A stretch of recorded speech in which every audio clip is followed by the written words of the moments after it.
Good morning and welcome to the November meeting of the Delta Independent Science Board.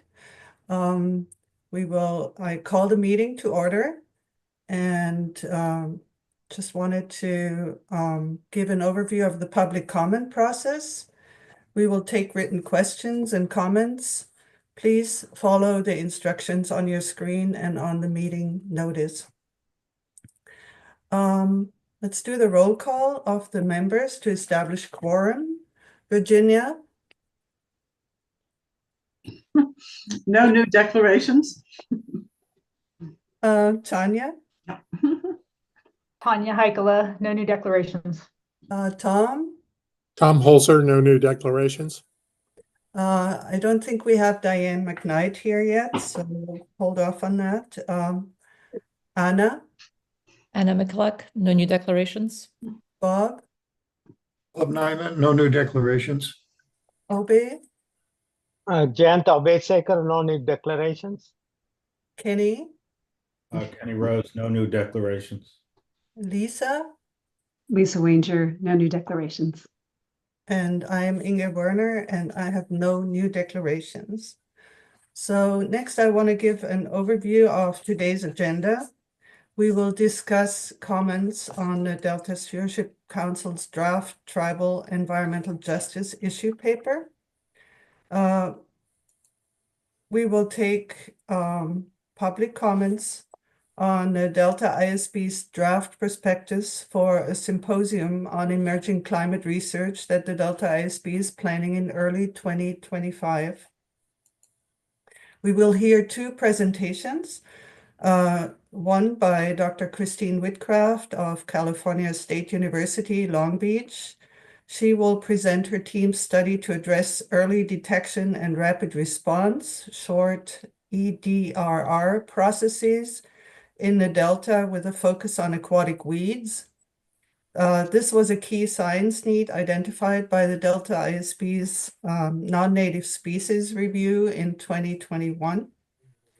And then we'll hear from Delta lead scientist, Dr. Lisamarie Windham-Myers. She will present her report and provide an overview of her vision of what she hopes to accomplish during the remainder of her first term, which concludes on November 30th, 2026. Just a note, if you're looking at your agenda for this meeting, we will combine agenda items 4 and 5, which is the report and the vision. Are there any public comments at this point? There are no public comments at any of the teleconference locations. Okay, great. So next, I will, agenda item 2 is Delta ISB's Chair's Report and Business Matters. Just to brief you, I will be attending the Council's November 21st meeting, where I will introduce myself to the Council as a new chair of the Delta ISB. Dr. Nyman will join me to present on the food webs review. We are planning to review and comment on the draft Delta Adapts adaptation plan and are waiting for the public release, which should be sometime this month. As a reminder, Obi will take the lead to draft the comment letter. Next, on October 28th, Tom Holzer attended the DPIC meeting and was part of the panel on challenges and opportunities with funding and maintaining levees. I'll just turn over to Tom for a quick report on his panel discussion and the DPIC meeting overall. Tom? All righty. The title pretty much says it all. They're looking at the levee situation in the Delta, and the reason I was on the panel was the last seismic assessment was done more than a decade ago in what was called the DREAM study, and there's been increased understanding of what the seismic hazard is in the Delta, and from my perspective, it's unclear there's enough new information to make a big difference, but there's certainly some new things that bear scrutiny. So I talked about the challenge of actually doing a seismic hazard assessment. It's a very formalized process now. There's a protocol one goes through that actually was developed for nuclear power plants years ago, and probabilistic, and you end up with estimates of the hazard uncertainty from earthquakes. And so I presented that, and then the other speakers were discussing all the challenges you have with the deltas. And I thought the most interesting one is that the levee maintenance is paid by the amount of acreage that a landowner has in the delta. So if you imagine two islands, one a perfect circle and one elongated hot dog, the amount of land area in the hot dog is going to be, in this scenario, is smaller than in the circle, but the levee length is the same. Well, if you're taxing people on the basis of acreage, one island is going to have a lot more to spend on levies than the other island. And it may be that the more expensive island is actually the more important island in terms of stuff. So they were hearing those kind of nightmare tales of what we're doing to manage the levees right now. But it was an interesting meeting, and it's unclear where they will go. It was more exploratory. But in a subsequent discussion, there was talk of asking the Independent Science Board to look at this problem, so that as we replace people in the future, we might think about more physically oriented projects, so that we have a panel that could address those more. I think it's fair to say we're a little more focused on ecology right now. But the same challenge came up when Jay was working on the water supply reliability. Our expertise is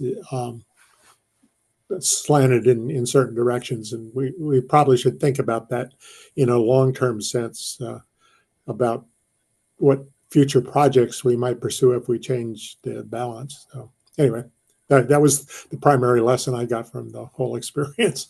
Okay. Am I hearing you right that we need more somebody who knows something about building levees, or I'm not sure which area you're referring to.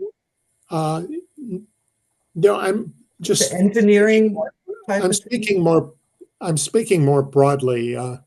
In the case of levees, I don't know that you necessarily want a levee expert on the board, because that means you're just going to have one levee expert. Yeah. I'm just trying to clarify, because it's not really clear which direction that would take, but to me.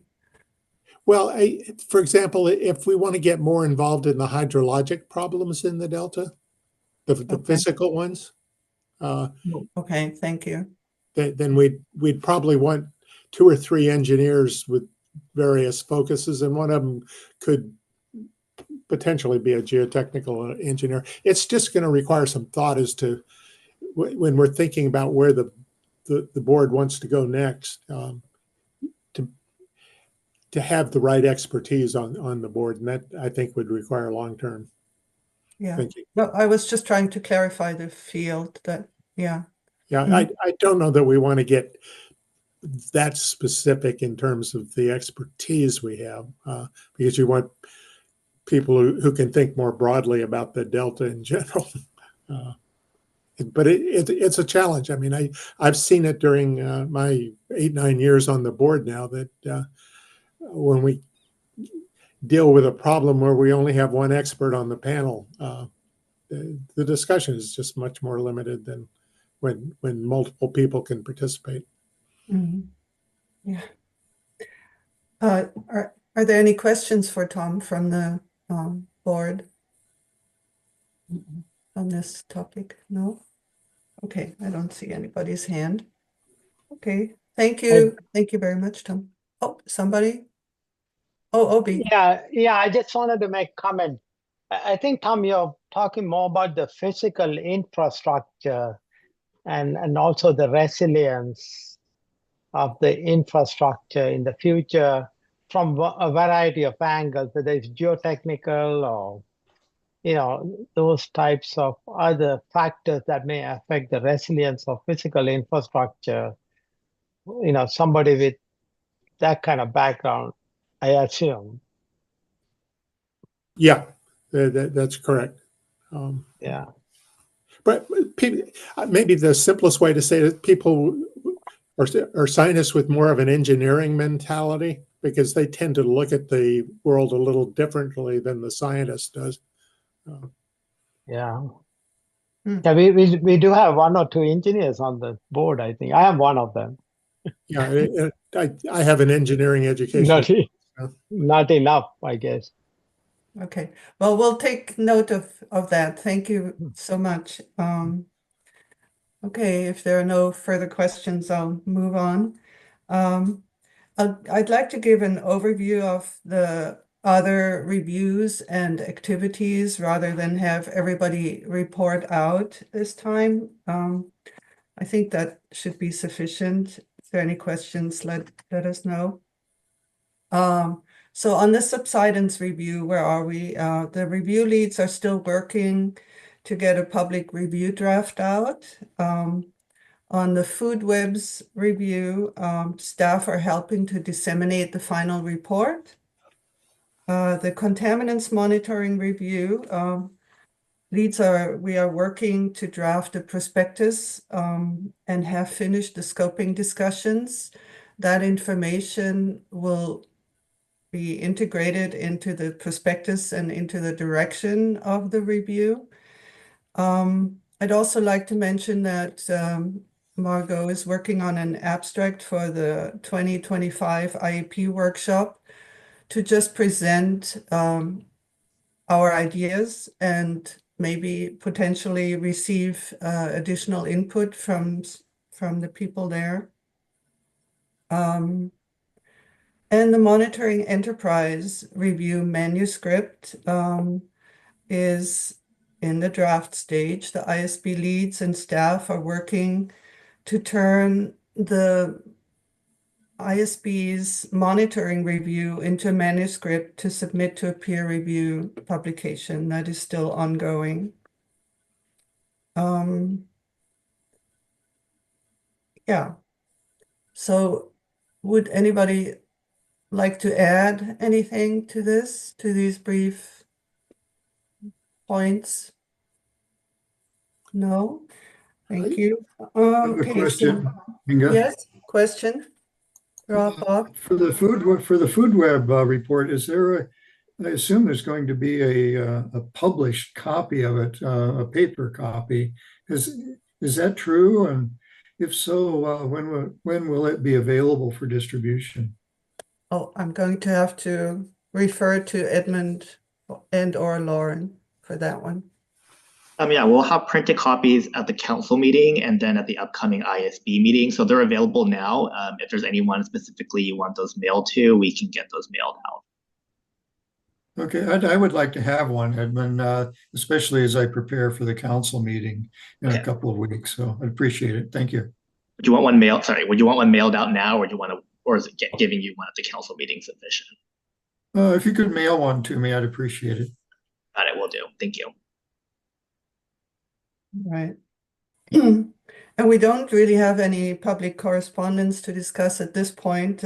We did receive several comments, letters on the Climate Science Symposium prospectus, but we will discuss or refer to those later on under, I think it is Agenda Item 6. So we will talk about those later today. So next, Agenda Item 3 is our presentation or the presentation on the Early Detection Rapid Response Framework for Aquatic Species in the Delta.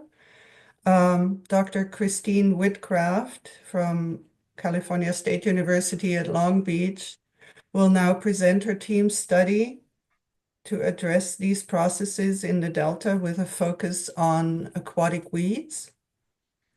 As I mentioned before, this was a key science need identified by the Delta ISB's non-native species review and is an opportunity for us to learn more about how our recommendations are being addressed. As a reminder, our overall recommendation from the review is to encourage a more ecosystem-level, forward-looking, integrated approach to non-native science in the Delta with specific consideration of climate change.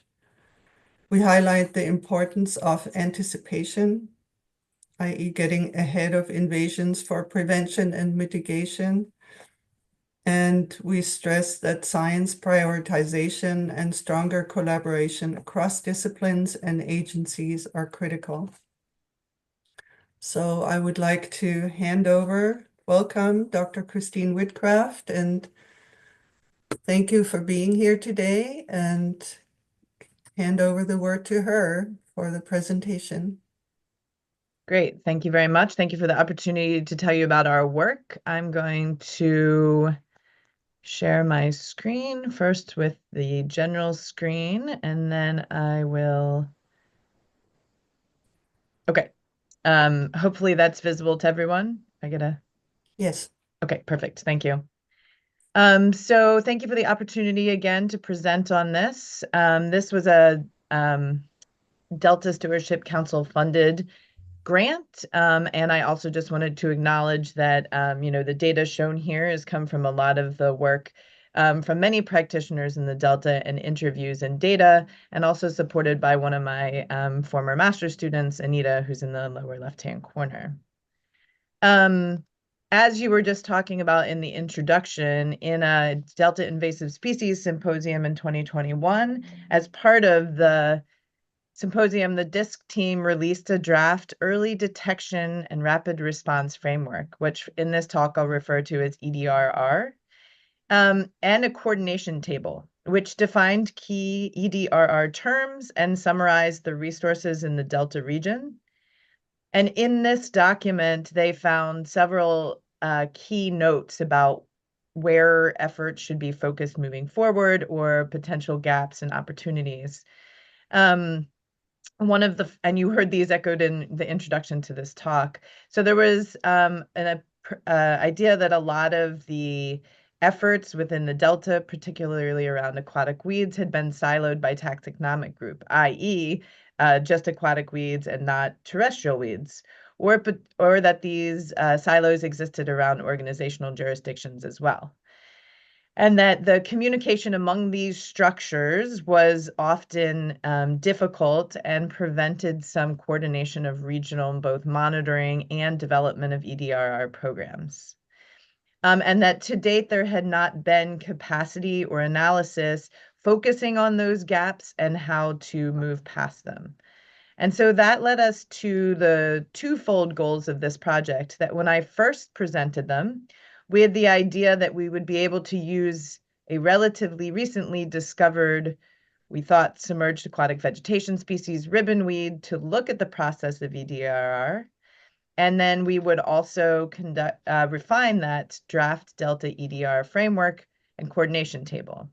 So I first presented the goals of the slide this way, and then in thinking about both the results and the project structure, I flipped the goals around. So you're going to hear about them today. Our first summary was to really think about submerged aquatic vegetation in terms of Vallisneria australis, or ribbonweed, both from a literature review perspective and then a little bit of lab and field collection.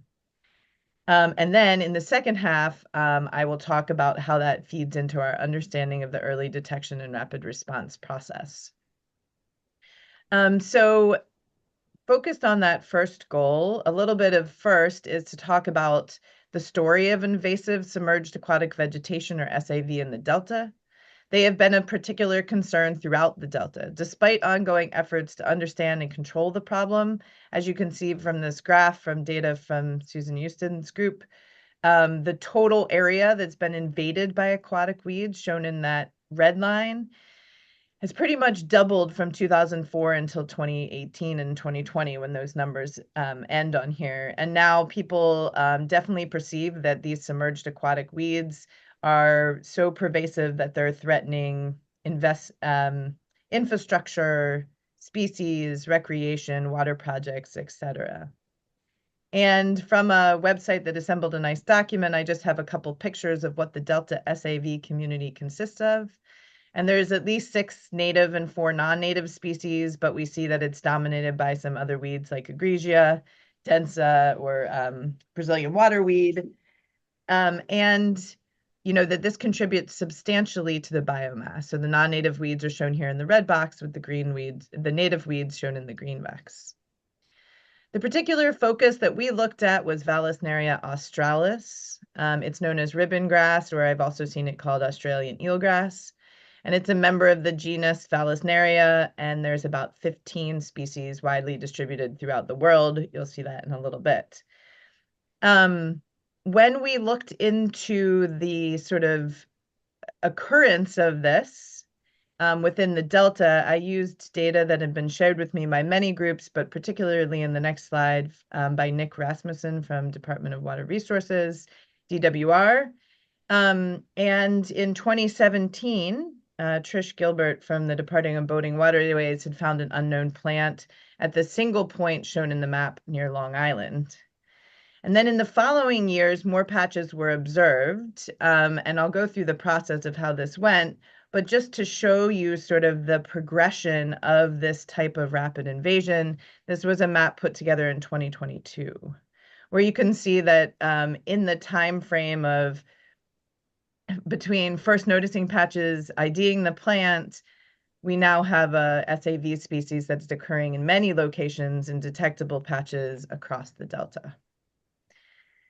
So lots of people provided me a history of sort of the process to thinking about this particular SAV species that I've outlined here for 2021.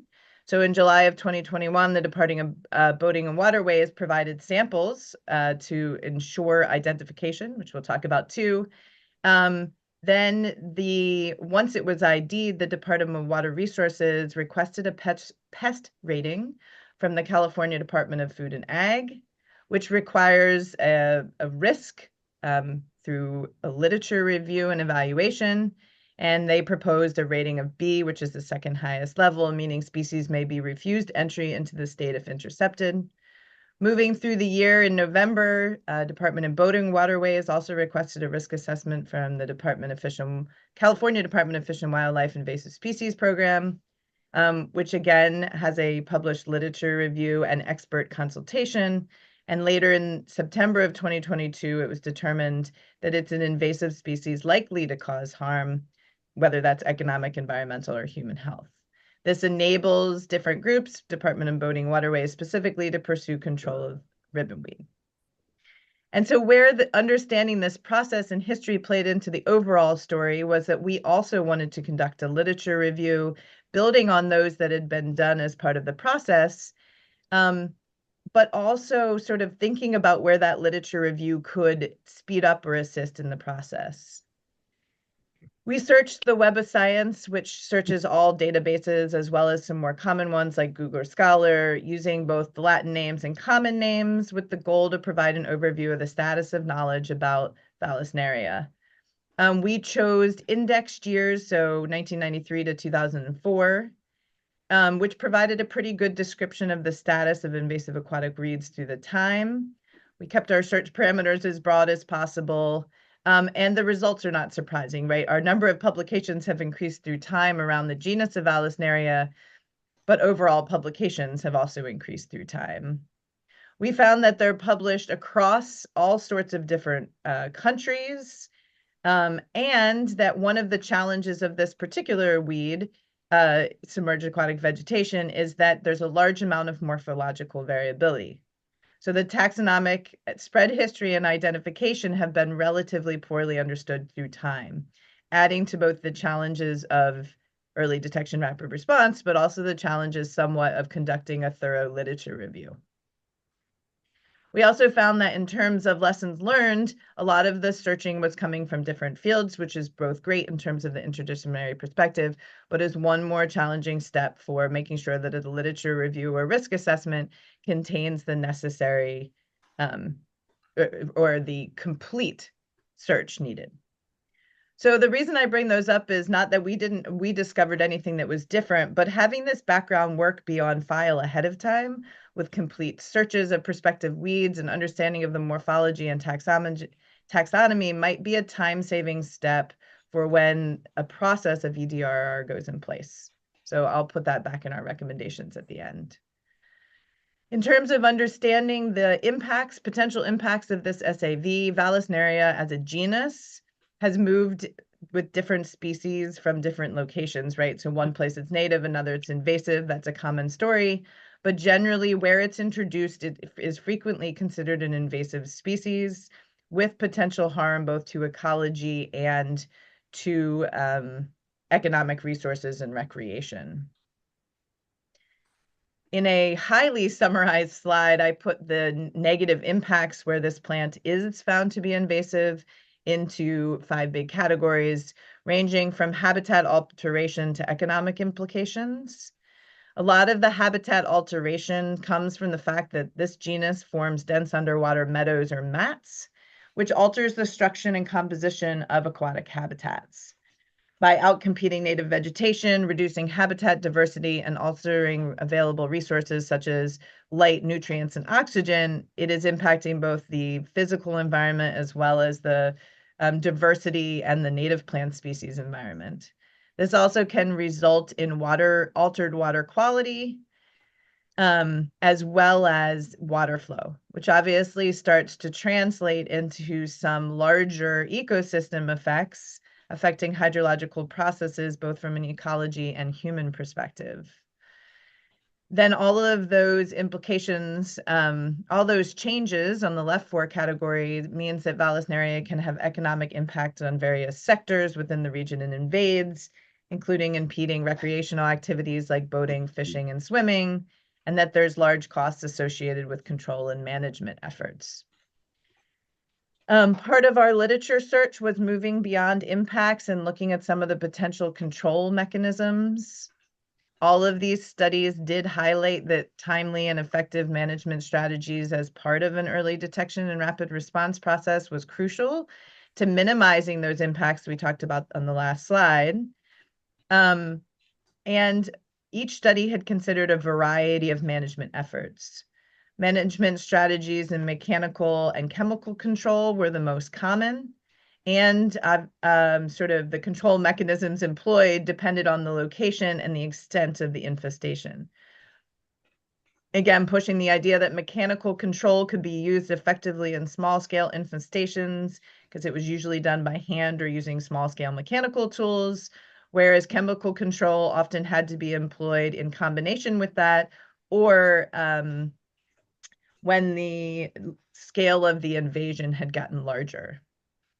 Chemical control had a lot of caveats, obviously, about careful consideration to avoid negative impacts to non-target species in the overall ecosystem.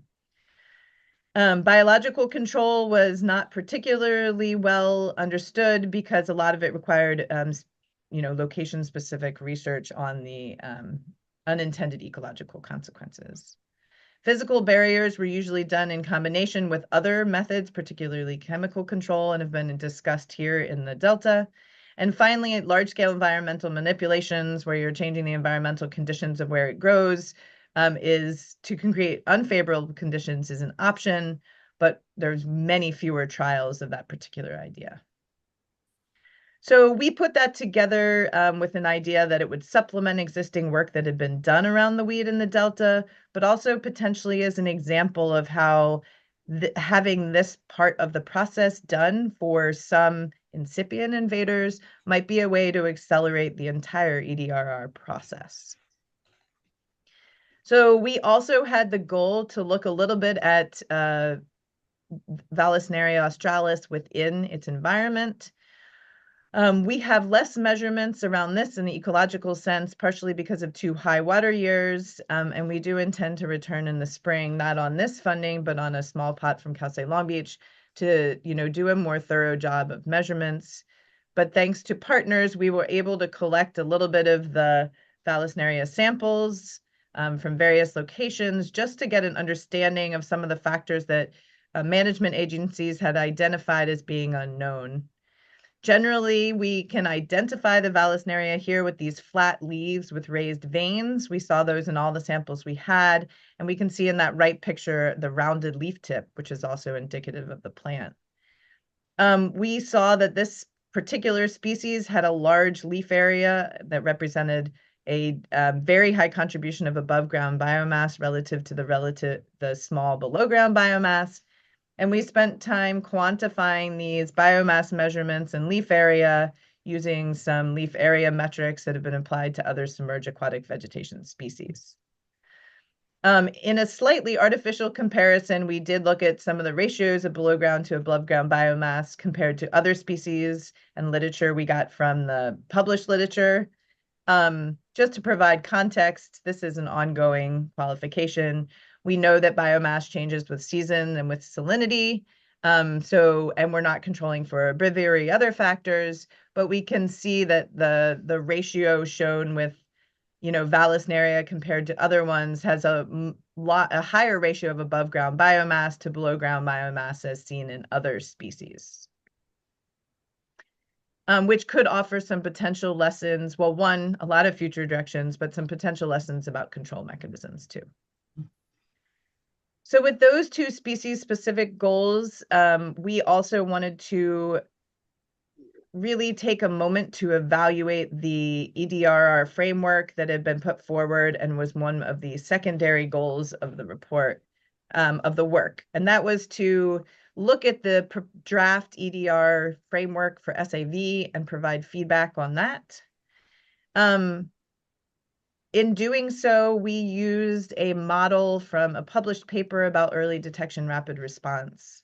This is from a 2020 paper that evaluated key steps. And we started with a different paper so that we could have a more neutral source and apply the lessons back to the proposed model from the Delta document.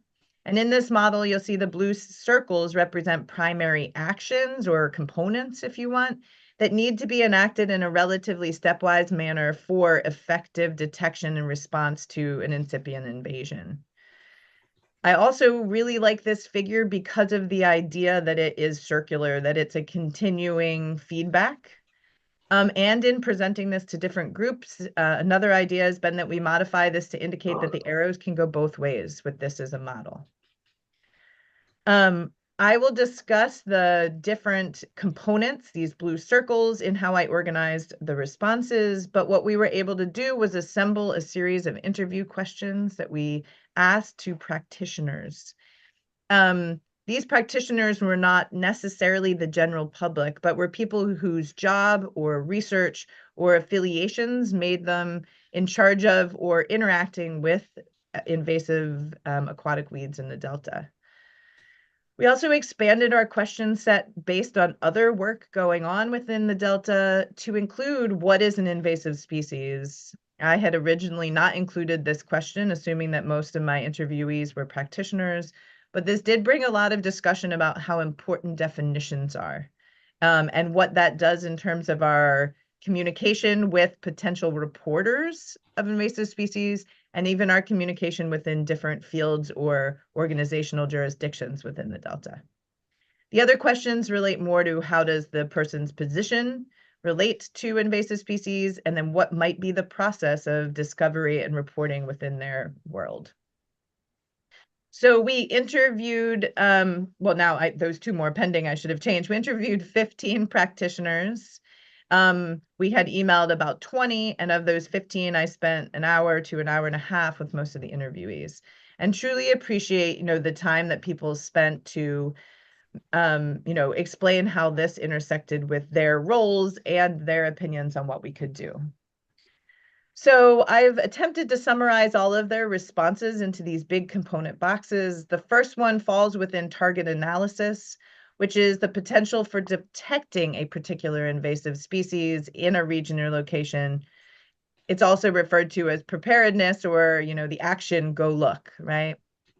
A lot of the idea that people talked about was that, and it was very clear in my interviews, was that the passion of individual interviewees was key to ensuring that this step went onwards. Not only did each interviewee have a depth of the subject matter, but self-motivation to stay on it, to make sure that people were still looking. It was either a personal concern that if they moved away, it may not get the same attention, which led to one of the key lessons being that somehow this needs to be operationalized beyond individuals to be in job descriptions or something that makes sure that invasive species remain a priority.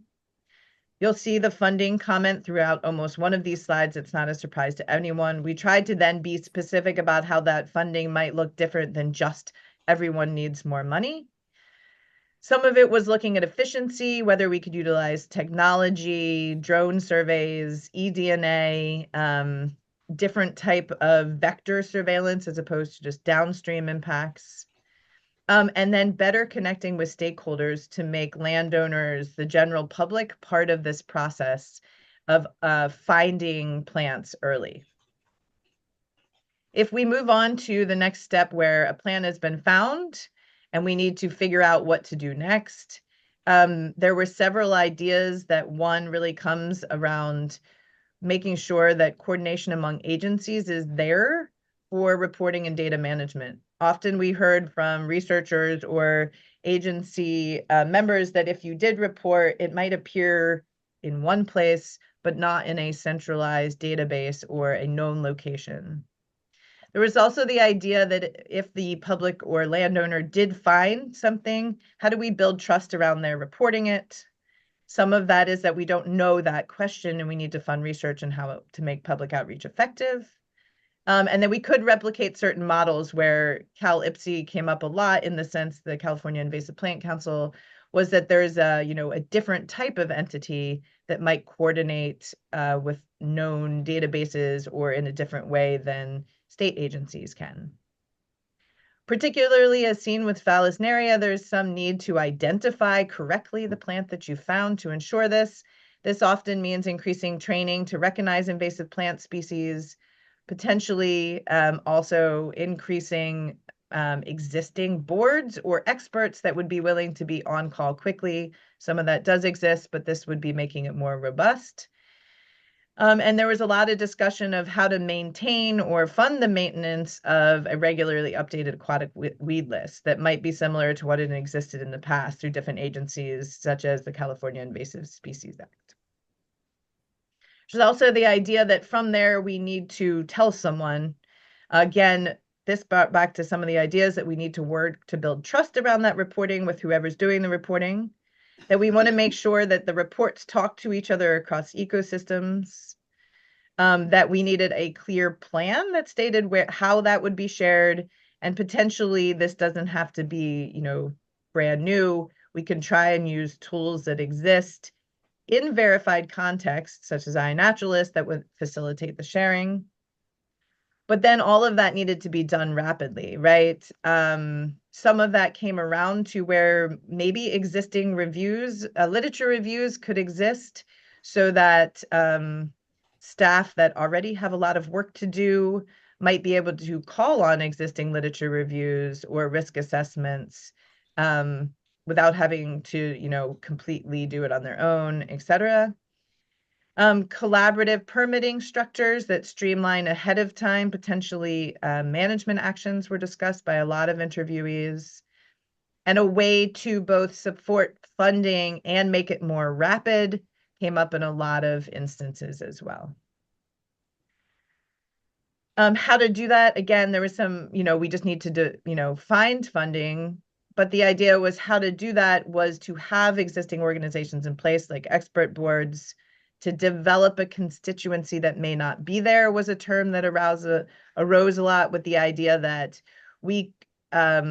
agricultural impacts might have a stronger constituency, but we could demonstrate that aquatic weeds also had agricultural impacts, for example, getting into ditches. And then there was an opportunity to keep an eye out for unique initiatives, say the 2022 Biodiversity Conference, and that would attract the attention of how this fits in to those quantitative goals of a movement that has momentum. And then the last step was really why I put up the circular model, was just that people really liked the idea that this would feed back into the process in a circular way, so that the monitoring could feed into the next assessment or the next literature review of an incipient weed, and that we should continue to compare this to other places that do EDRR. There was a couple extras around the terminology, which I already brought up, and some idea of partnering to seek out these collaborative capacity grants, which may be an innovative way to develop funding. So those were the big lessons learned that I tried to just put on a slide for summarizing. Knowing that I'm coming up on the end of my time, I will just put this up here for a moment. It essentially summarizes all of the major tasks that I talked about in each one of the other ones. And one of our next steps is to also look for those in documents that exist, right? So knowing that we are not the first person to think about this, we've spent a lot of time comparing for other agencies and their EDRR framework, and attending some webinars to make sure that the advice that we're putting forward on the draft Delta framework line up with best practices in other areas. And if I return to the big overall goal, which was to look a little bit at this draft Delta EDRR framework, overall, the interviewees did not find that this framework was flawed as outlined. There was some suggestions that we might indicate it was more circular than this linear process. And we discussed that the elements of this generally need more attention. So our work turned out to be not that we found a flaw with anything outlaid here, but that we found opportunities as well as some weaknesses for both short-term and long-term actionable items. So overall, we felt that the call for a coordinated, well-funded, and technologically advanced approach to EDRR was still essential. And we came up in discussion with the interviewees some sort of short action items that might be able to spin off of this. One was consistent messaging from partners or to partners that any state-funded grant could use some sort of a spatially based quality controlled database that was queryable for invasive species. A lot of them exist. It just wasn't always clear which one to tackle first. We also wanted to find, synergies for aquatic weeds with some of the state mandates that we do have consistent messaging around, for example, the mussels, which I know we're going to tie into later. There was potential to create or recreate these species lists that could both drive people's observations, but also potentially drive literature review or early ecological data collection. There was the idea that a standing agenda item for the California invasive species, the CISAC, could be a subcommittee that always updated on identification or species news. There was the idea of messaging around where constituencies might be to see aquatic weeds as part of the framework and the landscape. And then the idea that these invasive management tasks could be in job descriptions to allow a little more time allocation on the part of agency and other staff. So we know we still have work to do in terms of those comparisons. We'd like to head back up and do a little more of the ecological data collection through a subsequent small grant, and then finalize our recommendations so they can appear in a public place as well. And with that, I am done my portion of presenting, almost on time, and happy to take any questions. Thank you so much, Christine. That was really interesting. Yeah, so I'd like to open up the discussion. Bob? Oh, I think you're still muted. You're muted. I'm off to a good start today as well. Anyway, that was a very nice overview and much appreciated. I do, however, have a couple of questions for you, not particularly hard ones by any means. First of all, I was kind of struck by the fact that most of the publications on ribbonweed were out of China. Do you know why that is? I was also struck by that because it was disproportionately high. I think partially it's because of the distribution. Vallisneria spiralis, I believe, is native to Asia, as are several other species. And so they're actually publishing a lot on native species occurrence, not as much on the Okay. invasive characteristics of it, if that makes sense. Okay, I see. Well, thanks for that. And my second question is that one of the topics that you didn't really touch upon would be the potential economic uses of ribbonweed, and as well as other SAVs. You know, for example, like with duckweed, which of course is floating, but duckweed is very high in nitrogen and is used as a supplement in foods for cattle and pigs and, you know, other products that we eat. Would ribbonweed, through its chemistry and so forth and its abundance, be potentially suitable as an economic enterprise to be used in some way? That is a great question. I mean, one of the vectors of spread for Vallisneria was potentially through the aquarium trade. So there is an economic market for it already as an aquarium plant. Its chemistry, I mean, it is a food source for aquatic wildlife. There's studies that looked at, I think they saw turtles, manatees, wild ducks. So it doesn't have chemistry that prevents herbivory. That is correct, though. I did not necessarily look at the potential of a development of, you know, the removal of it to become food for others or different elements. It was not something in the literature that people had done outside of natural consumption of it or aquarium plants, but it could be an interesting consideration. That Because would be duckweed something definitely that has people looking at it for both food and feed, right? yeah, well, that would be something that I would think, you know, for example, with industries like Cargill and the other big companies that, you know, that deal in, you know, food for, you know, production of foods for animals and so forth, is to explore that avenue of it. Because I think as ecologists, a lot of times we tend to focus on the negative aspects of an invasive species rather than can we use those invasive species in ways that would be beneficial and thereby exert some level of control over them.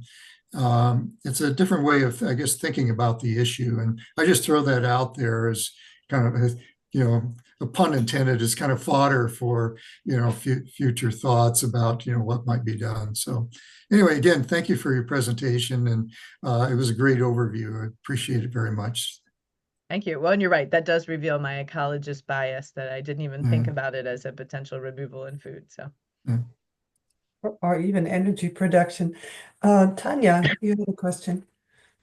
Sure. Thanks so much, Christine, for the great presentation. I guess my question is related to just the importance of kind of early monitoring or extensive monitoring and early detection. And do you know if there are any efforts to build kind of citizen science programs to support that type of monitoring and detection, and to, you know, to do the type of rigorous training that you would need to have a robust citizen science program? Is that discussed much in this area? It's not my area of expertise. I'm just more curious if it's coming up. It did come up a lot in our interviewees. I mean, submerged aquatic vegetation, which we were specifically focusing on it, has a additional challenge of being located in a habitat where we're not all the time. That said, there's a lot of knowledge within the community of fishers, boaters in the Delta,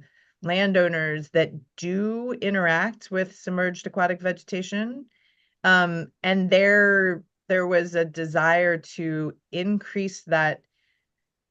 Well, one, consistent messaging about if you found something and you thought it was different, where would you go? And then also building the trust among stakeholders. So work that's not my own, but also done in the Delta, has demonstrated that there's often a breakdown of, if I call or report this, does it become my either unfunded task or my problem as a landowner?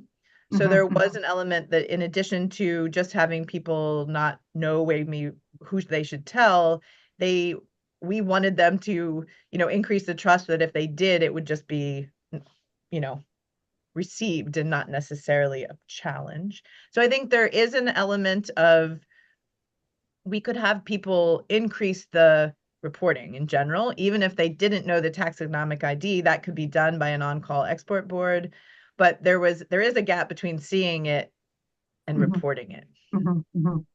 That said, a lot of interviewees discuss the importance of those sort of participatory science programs in being the only way that we will really, they have to be a piece of the EDRR process. Got it. Because those people are out more than any staff agency scientist is likely. Yeah. Great. Thanks so much. All right, Lisa is next. Hi, Christine. Thanks for that presentation. It represents a lot of solid thinking about how to improve the situation, and certainly appreciate that. So I had a couple of questions. I'll settle on one. You did this literature review of all the Vallisneria species. Did you consider doing a more trait-based risk assessment? Because that is how a lot of these things are done in terms of comparing sites and species. And I wondered what your thought process was there. We did a little bit. So I started out very much thinking about why Vallisneria trait-wise might represent a different impact than some of the other introduced SAV. At the end of the day, when we went through the literature review, it was a little, it was a little more challenging in the just sort of searching the published literature to get at the search terms for wide-bladed SAV impacts. So we fell back on summarizing it by species. But we do have a note in the published literature review that some of the impacts identified by Vallisneria are just common SAV traits, this time emphasized because it's such a flat-bladed species, if that answers your question. But it could be an overall note that I didn't necessarily think of, that you could summarize the species impacts more by, this is likely to be an invader because it shares traits with a similar one, which is, I think, a little bit, Lisa, what you're getting at. Is that correct? Yeah, or there's just, things that tend to cause a species to explode. Yeah. And and there was quite a bit of research on this, maybe 20, 30 years ago. There was a lot of funding for plant invasives. So it may not be on your radar, but if I can help you find that literature, let me know. Yeah, that'd be great. And I think some of it's there, but we definitely did not frame it that way. And I think that should be an important addendum to how we present it. Thank you. Okay, Obi, you had a question? Yeah. Ahmed, thank you for the nice presentation. I was able to understand it.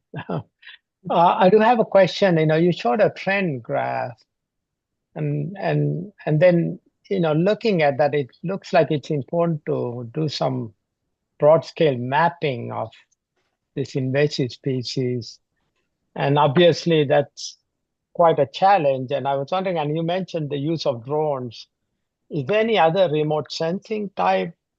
The potential for using remote sensing to do some regular mapping to see, what is the trend, spatially over time, and also if you have any explanation for that, what do you attribute that trend to in the first or second graph you showed us?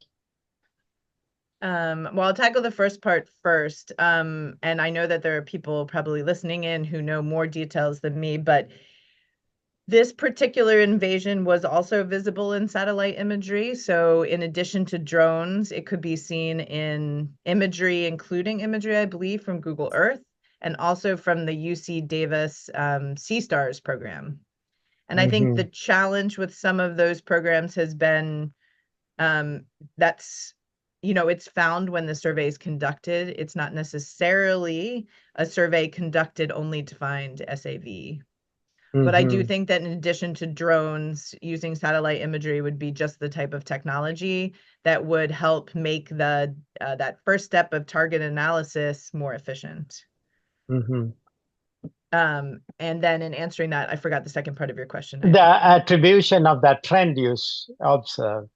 Oh, so the increase in the area of Yeah, yeah, overall. yes. There's been a lot of literature that's been speculating about, the increase in both biomass and SAV. And I think it's that synergistic cause between the traits of these invaders being very, as we were just talking about, being able to spread Yes. via multiple reproductive ways, but then also intersecting how we move around different locations facilitates the fragmentation and actual movement of some of the SAV. So we often, detection is confounded with, where we are, but so is movement of them. So a lot of people discussed in their interviews too, that we find them at public boat launches, but we may also move them as vectors to public boat launches first too. So there is a lot of speculation about how that intersects with hydrological and watershed changes to increase that biomass. Thank you. Virginia. Yes, this was a very nice presentation, and I was interested in Bob's question about the economic value. So I wondered, what happens to the material that is mechanically removed? You mentioned that was an effective way to control it. Do you know what happens to that material? That's a good question. I only saw one study. I was trying to think about it, and I don't know which one it was, but where removal did result in they composted as fertilizer material the ribbon weed that they removed. I wondered if that was the case, because this is just one instance, but I heard of a case where they laid the vegetation on the ground for a while before they cleaned it up, and then later that spot was very prolific in growth. And so, if it is a nitrogen fixer or has other abilities, it could really be a good fertilizer. It did. The study that I was thinking about they had a relatively small scale infestation, but they found that they had a very effective planting project on top of the decaying Vallisneria. Likely because it was, it was really changing those physiochemical properties and nutrients underneath. So. All right, well, we'll have to come to the end of this lively discussion very quickly, but I also had a question. I was wondering, because there's so many invasive plants in the Delta already, and, a lot of the places you look at are choked full of, I think it is Agarria, or not sure which one. Is this one occupying a different niche? Is it like complementary to the others? Which salinity does it favor? Is it freshwater? Is it brackish water? Can you? Yeah, and that from our direct observations, one of our plans was to explore salinity, the range of salinities a little bit more. I mean, most of the sites that are on the map, and I think there are people on here that could probably speak a little bit better to it, but were fresh sites. But the literature indicates it can tolerate some fluctuation in that salinity range and persist without immediately disappearing. Yeah. And so I think it's found in, well, right now, smaller patches than the other ones that are larger in biomass. But it seems able to persist across a range of, a narrow range of salinities. Okay, so it's also more in the side channels, in the calmer areas, or is it tolerant of more flow? Or I'm just trying to figure out how it can compete with all these other very competitive invasive submerged plants.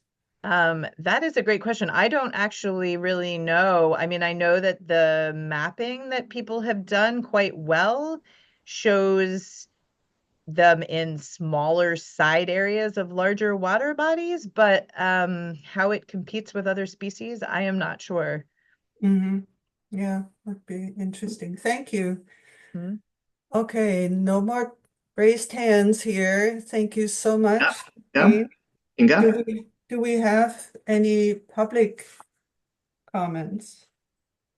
Yes, we have 2 public comments or questions. We'll go in the order that I see on my screen. And just as a reminder for the public, if you have a question, please use the raised hand function via Zoom. We'll first go with Nicholas Rasmussen, then Rachel Wigington. And as a reminder, if you want to introduce yourself to the board, feel free to do so before you ask your question or make your comment. Thank you. Nicholas, you should be good to go. Unmute your microphone. Thank you. Right. Can you hear me? Yes. Yes. Great. I'm Nick Rasmussen. I work at the California Department of Water Resources. And as Christine mentioned, I've spent some time out in the Delta monitoring this species, trying to get a sense for how far it's distributed so far. Just wanted to add to the discussion that we've had here, which I think has been great. For the monitoring, that's the thing I have the most expertise on. To answer that question a little bit more, yeah, as people have pointed out, there are lots of other submersed aquatic invasive plants out in the Delta. And so one of the biggest challenges with remote sensing is it's difficult to differentiate this species from blobs of other ones from, say, satellite or airborne imagery. But it does create, when it is in isolation, these sort of unique, dense, circular patches that can at times be picked out. So, but it's hard to know just from, I do imaging of the entire Delta and Sassoon Marsh. It's a little bit hard to find new patches and be sure of that until you go out in the field and check it. So it would be challenging to use that high-level remote sensing to track this species without doing a fair bit of ground truthing, but it is possible. It's more possible with this submersed aquatic plant species than many others, just because it has a fairly distinctive leaf type and patch shape. But yeah, certainly something that we're working on. But as Christine also mentioned, that most of these efforts are just little quote unquote side projects. We don't have any dedicated staff. So that is certainly one of our challenges. About the niche question about like, does this compete with or add to existing weed problems? Also, like Christine mentioned, it does have more salinity tolerance than any of the other non-native species we have. So it is very likely to spread into places like Sassoon Marsh that have largely been spared from invasive submersed aquatic plant species. Currently, that is mostly it has sago pondweed, which is a desirable native. To the point about what economic value does it have? As Christine mentioned, it is a waterfowl food source. So the duck clubs in Sassoon Marsh, I don't know if they will be mad about it getting in there or not. It may have impacts on other species, but as far as the duck clubs are concerned, maybe it's good. Canvasback ducks, the scientific name, like the specific epithet is something along the lines of Vallisneria because it feeds on Native American Vallisneria. So maybe there'll be some benefits. I don't know who will be the winners and losers there. But overall, I would caution trying to get too excited about economic benefits. I think there's a whole literature on this we could explore, but especially with a species that is basically new to the United States and still very much limited in its distribution, encouraging people to harvest it will likely spread it to new places. And building economic businesses around it will encourage people to keep it around rather than get rid of it. So if there were some attempt to use it economically, it would have to be done very carefully by a very specific group of people with hopefully like specific training on doing that sort of thing. But like Christine mentioned, we have it here as a problem because people have it in the economic trade for aquarium plants. So I would just be more on the side of trying to reduce people wanting to use it than encouraging it. I think that covers the various thoughts I had. Thank you. Well, thank you very much for that information. I was going to say, I'm also super glad that Nick was able to weigh in because as you saw, a lot of the survey information I had came from his efforts as well. So. All right. Yep. Our next speaker will be Rachel Wigington and then Deirdre Desjardins. Rachel, you have the ability to unmute your microphone. Thank you. Thanks, Edmund. Good morning, board members, and thanks so much for that presentation, Christine. My name is Rachel Wigginton. I'm a senior environmental scientist with the Sacramento-San Joaquin Delta Conservancy, and I'm also a co-leader and the facilitator of the Delta Interagency Invasive Species Coordination Team, or the DISC team that Christine referenced, and a working group of our members, along with Nick, who just spoke, developed that framework and coordination table for early detection and rapid response in the Delta. And just a couple comments, really value Christine's work, and I think it's going to really feed into our ongoing efforts to continue to improve EDRR in the Delta. And specifically, Christine is presenting to our team on November 19th. So to get some really direct feedback from a lot of those managers, some folks who she interviewed and some folks that she didn't. So I think that's going to be a really useful conversation. And I just wanted to highlight some next steps are already being made on some of the items that Christine highlighted. And these two things are both really coming off, again, Nick's efforts, specifically working with the California Department of Fish and Wildlife to potentially draft a literature review for water lettuce, which is a problematic invasive species that is not in the Delta, but is geographically close. And then Nick and some of his colleagues led earlier this year an invasive aquatic vegetation, an aquatic vegetation identification training for state staff. So I think that having those sorts of educational efforts is going to be really important. And we've also brought that into our DISC team meetings as well, having experts, taxonomic experts, come and give short presentations, particularly on identification of species that aren't yet in the Delta, but that are either geographically nearby or have been identified as potential problematic invaders. And my final comment I wanted to provide was to Obey's question about remote sensing. I wanted to highlight that in 2019, the DISC team coordinated, we have a biennial Delta invasive species symposium. In 2021, it was focused on early detection and rapid response.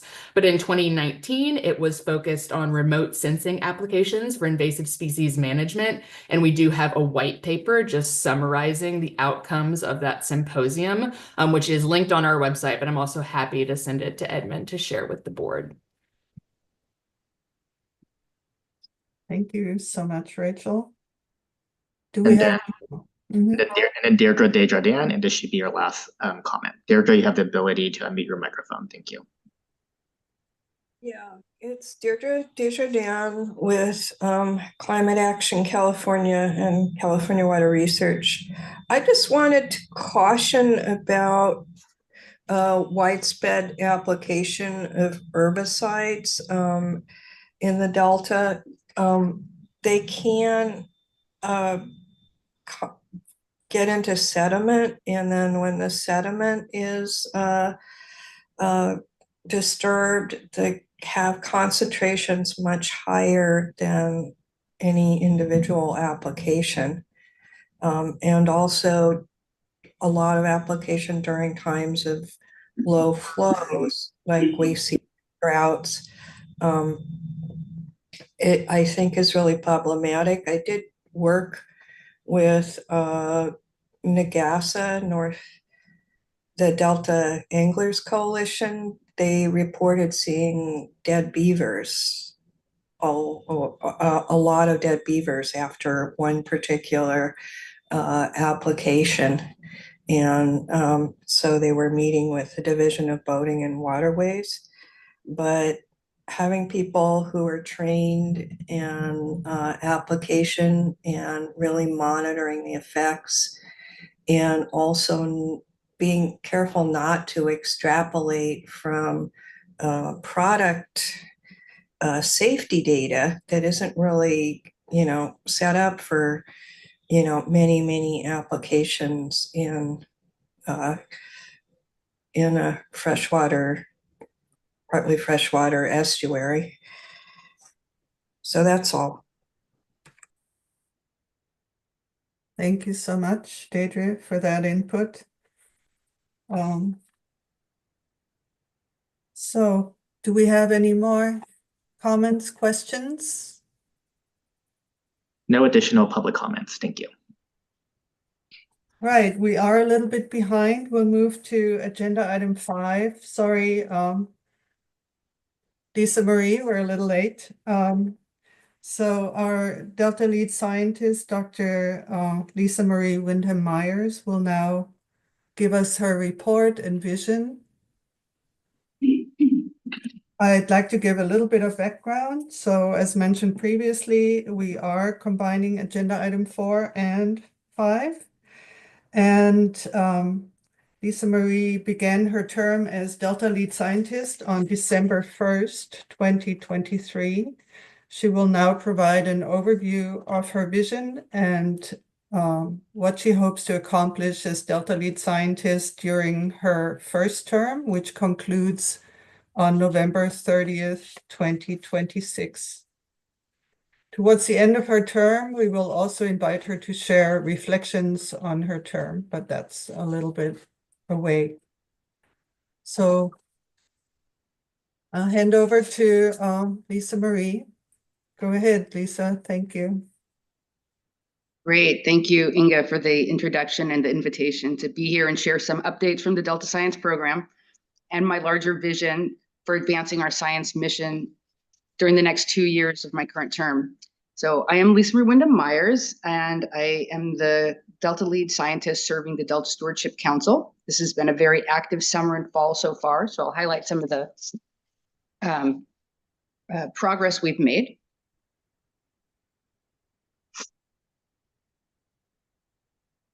The down arrow, not quite. Enter.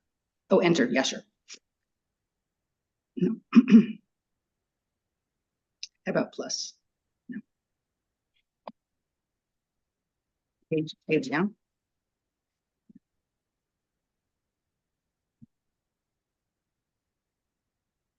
I don't know what's going on here. Okay, great. Yeah, there. Thank you so much, Edmund. Once again, Edmund to the rescue. Hot off the presses, this is some news items I want to make sure you've seen. We have a new invader. So the presentation by Dr. Whitcraft was highly relevant. The golden mussels have been found in October at a monthly serviced water quality site in the Deepwater Shipping Channel in Stockton. It's so newly detected that there's really no news yet as to whether any attribution can be done. There's still needs for some coordination. But all agencies are on alert to report golden mussel sightings. And I just want to highlight that they are a threat to both our ecosystem and to water management infrastructure. As we wait for more information, I think we can pay attention to what Dr. Whitcraft has promoted in terms of coordination and preparedness for early detection and rapid response. This is potentially a really big deal, and we're very early in the game, we believe, and so tracking through time with existing tools, increasing monitoring, including things like drones and eDNA can help. So for more information, I think stay posted for news from DWR and CDFW. All right, another hot off the press is the long-awaited draft updates that have been now released as of last Friday on the Bay Delta plan. So in 2018, the San Joaquin and Southern Delta updates came in, and these are now the updates for the north and east parts of the Delta. So the Sacramento River watershed, Delta east side tributaries, including Calaveras, Cosumnes, and McCollum rivers, as well as the Delta itself. The focus is on reasonable protection of fish and wildlife, beneficial uses, and include possible options for incorporating new regulatory provisions. And so I would suggest looking at the 2023 draft staff report for some of those suggestions, because it also includes new provisions from the voluntary agreements, or what's called the Healthy Rivers and Landscapes proposal proposed by water users and state and federal agencies. The whole document is 144 pages, and it includes some notes for readers to make it a little easier to wade through. The State Water Resources Control Board will receive public comments on the draft updates, both in writing by December 19th, or orally at 3 different workshops coming up this month and the next 2 months. Okay, and while it's a month ago, it's still very fresh in our minds and bodies because it was such a major event. The Bay Delta Science Conference about a month ago was held in downtown Sacramento, and by all accounts, it is a real highlight of the year. I heard all of your positive comments from the ISB at the last meeting, but I want to highlight that this has been amongst the most well-received of Bay Delta Science conferences, and it's clear that people wanted to be back in person after 6 years of Zoom. I want to give a shout out to the ISB's presentations, from Obey's and Bob's presentations to the DMDU panel discussion, and Tanya's engagement in the collaborative science panel. We also had a very strong tribal presence, and the conversations about Indigenous stewardship will certainly have impact. We had more than 800 attendees representing 228 organizations over 3 days with 243 presentations, 100 posters, and 15 art exhibits, which is a really nice way for the community to get together and think conceptually about different solutions. All abstracts are available online at this conference website, which is shown here. And we've gotten a lot of positive feedback from attendees and the public, mostly thanking us for having it in person. And also some suggestions about including a management track focused session next time. I want to express much appreciation to the organizers, especially Maggie Prisman and Miranda Tilcock, who really had the vision to see this through. We're preparing for the 2026 in fall, the next BDSC, and we're pulling together interested parties in the spring. So if anybody would like to be engaged, please stay in touch.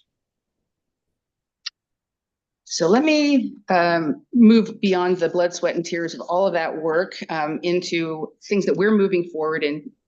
And these are some updates of the core functions of the Delta Science program.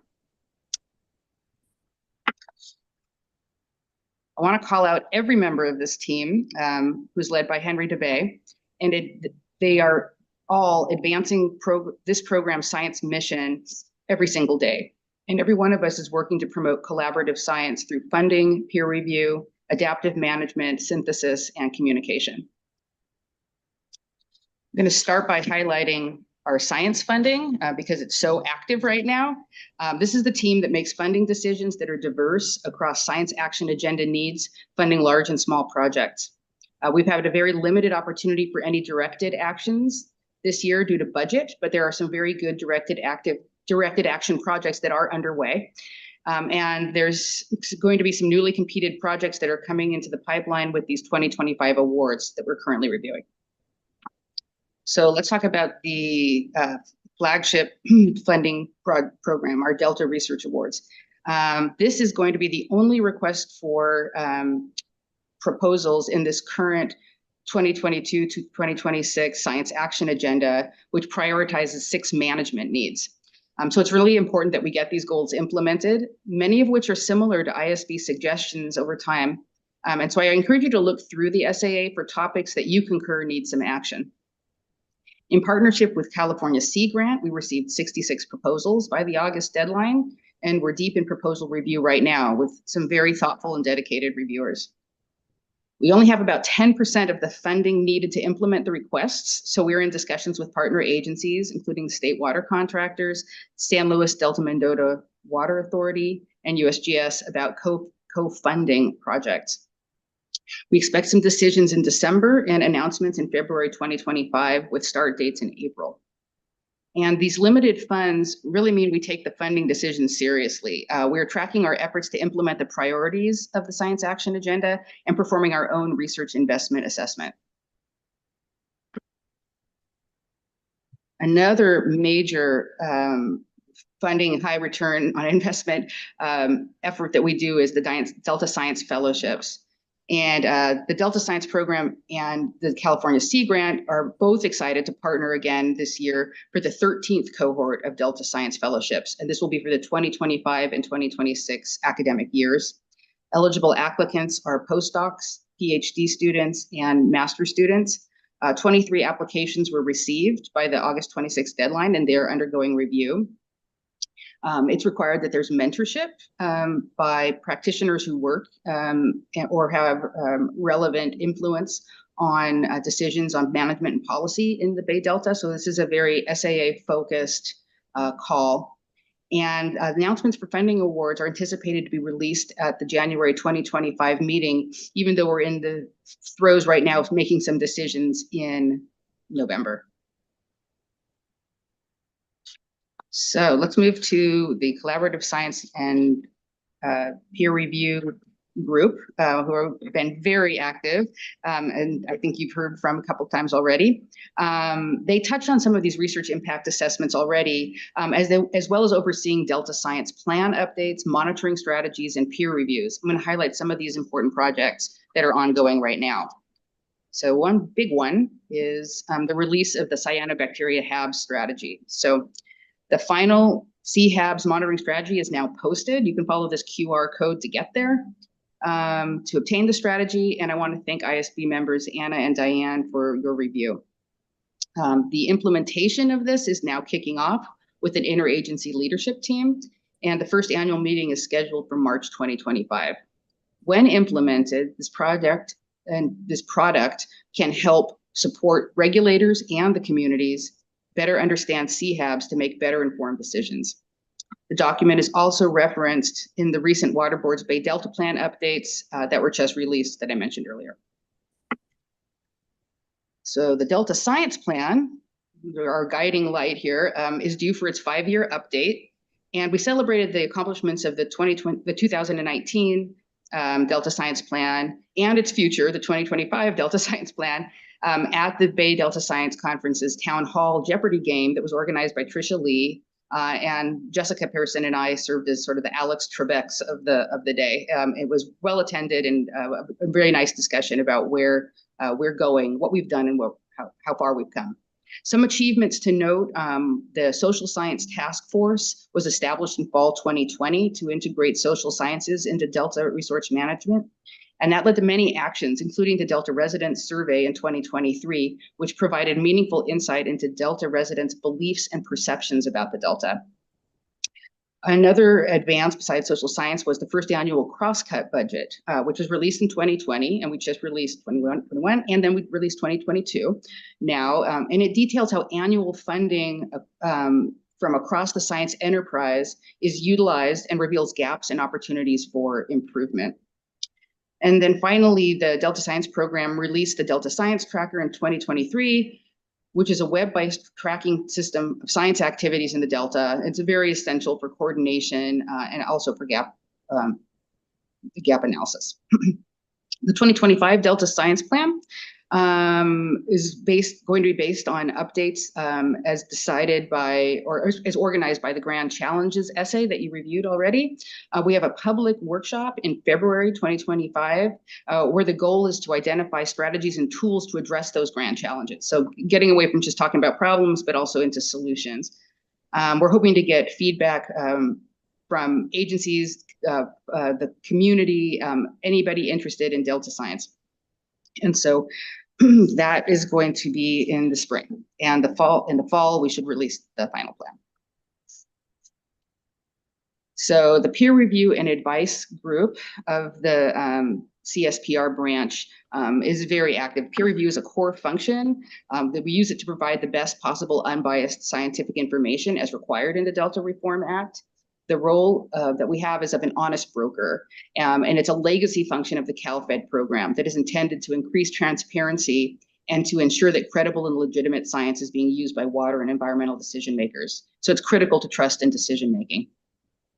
We typically facilitate reviews on the complex science that underlies management for things like long-term water operations. You can see from the graph that that's the dominant thing that we review, but we review lots of different plans, products, processes, and programs, always in response to a set of questions, a charge that's generated by the requesting agency, and then we produce a report. And all of the pieces of this are posted online and are very transparent.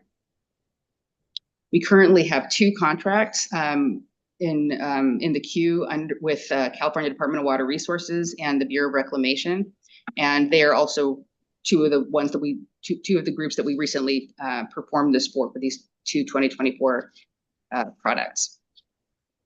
Our upcoming peer reviews, one is in process right now. It's for reclamation. It's called the HECRES Sim Review. It's the Hydrological Engineering Center Reservoir System Simulation Review. And this is a new model component, which is part of the water temperature modeling platform that we reviewed already for the Bureau of Rec in 2023. We're aligning reviewers right now and the charge, and it should start in early 2025. And we expect to facilitate a couple more reviews with DWR and USBR because of existing agreements. So let me move to adaptive management.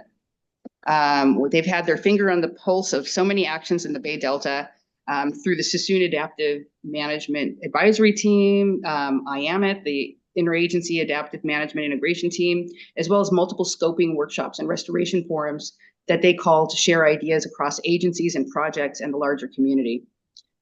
Here are some of the highlights to call out today, especially in coordination with collaborative efforts that I'll describe later in my vision.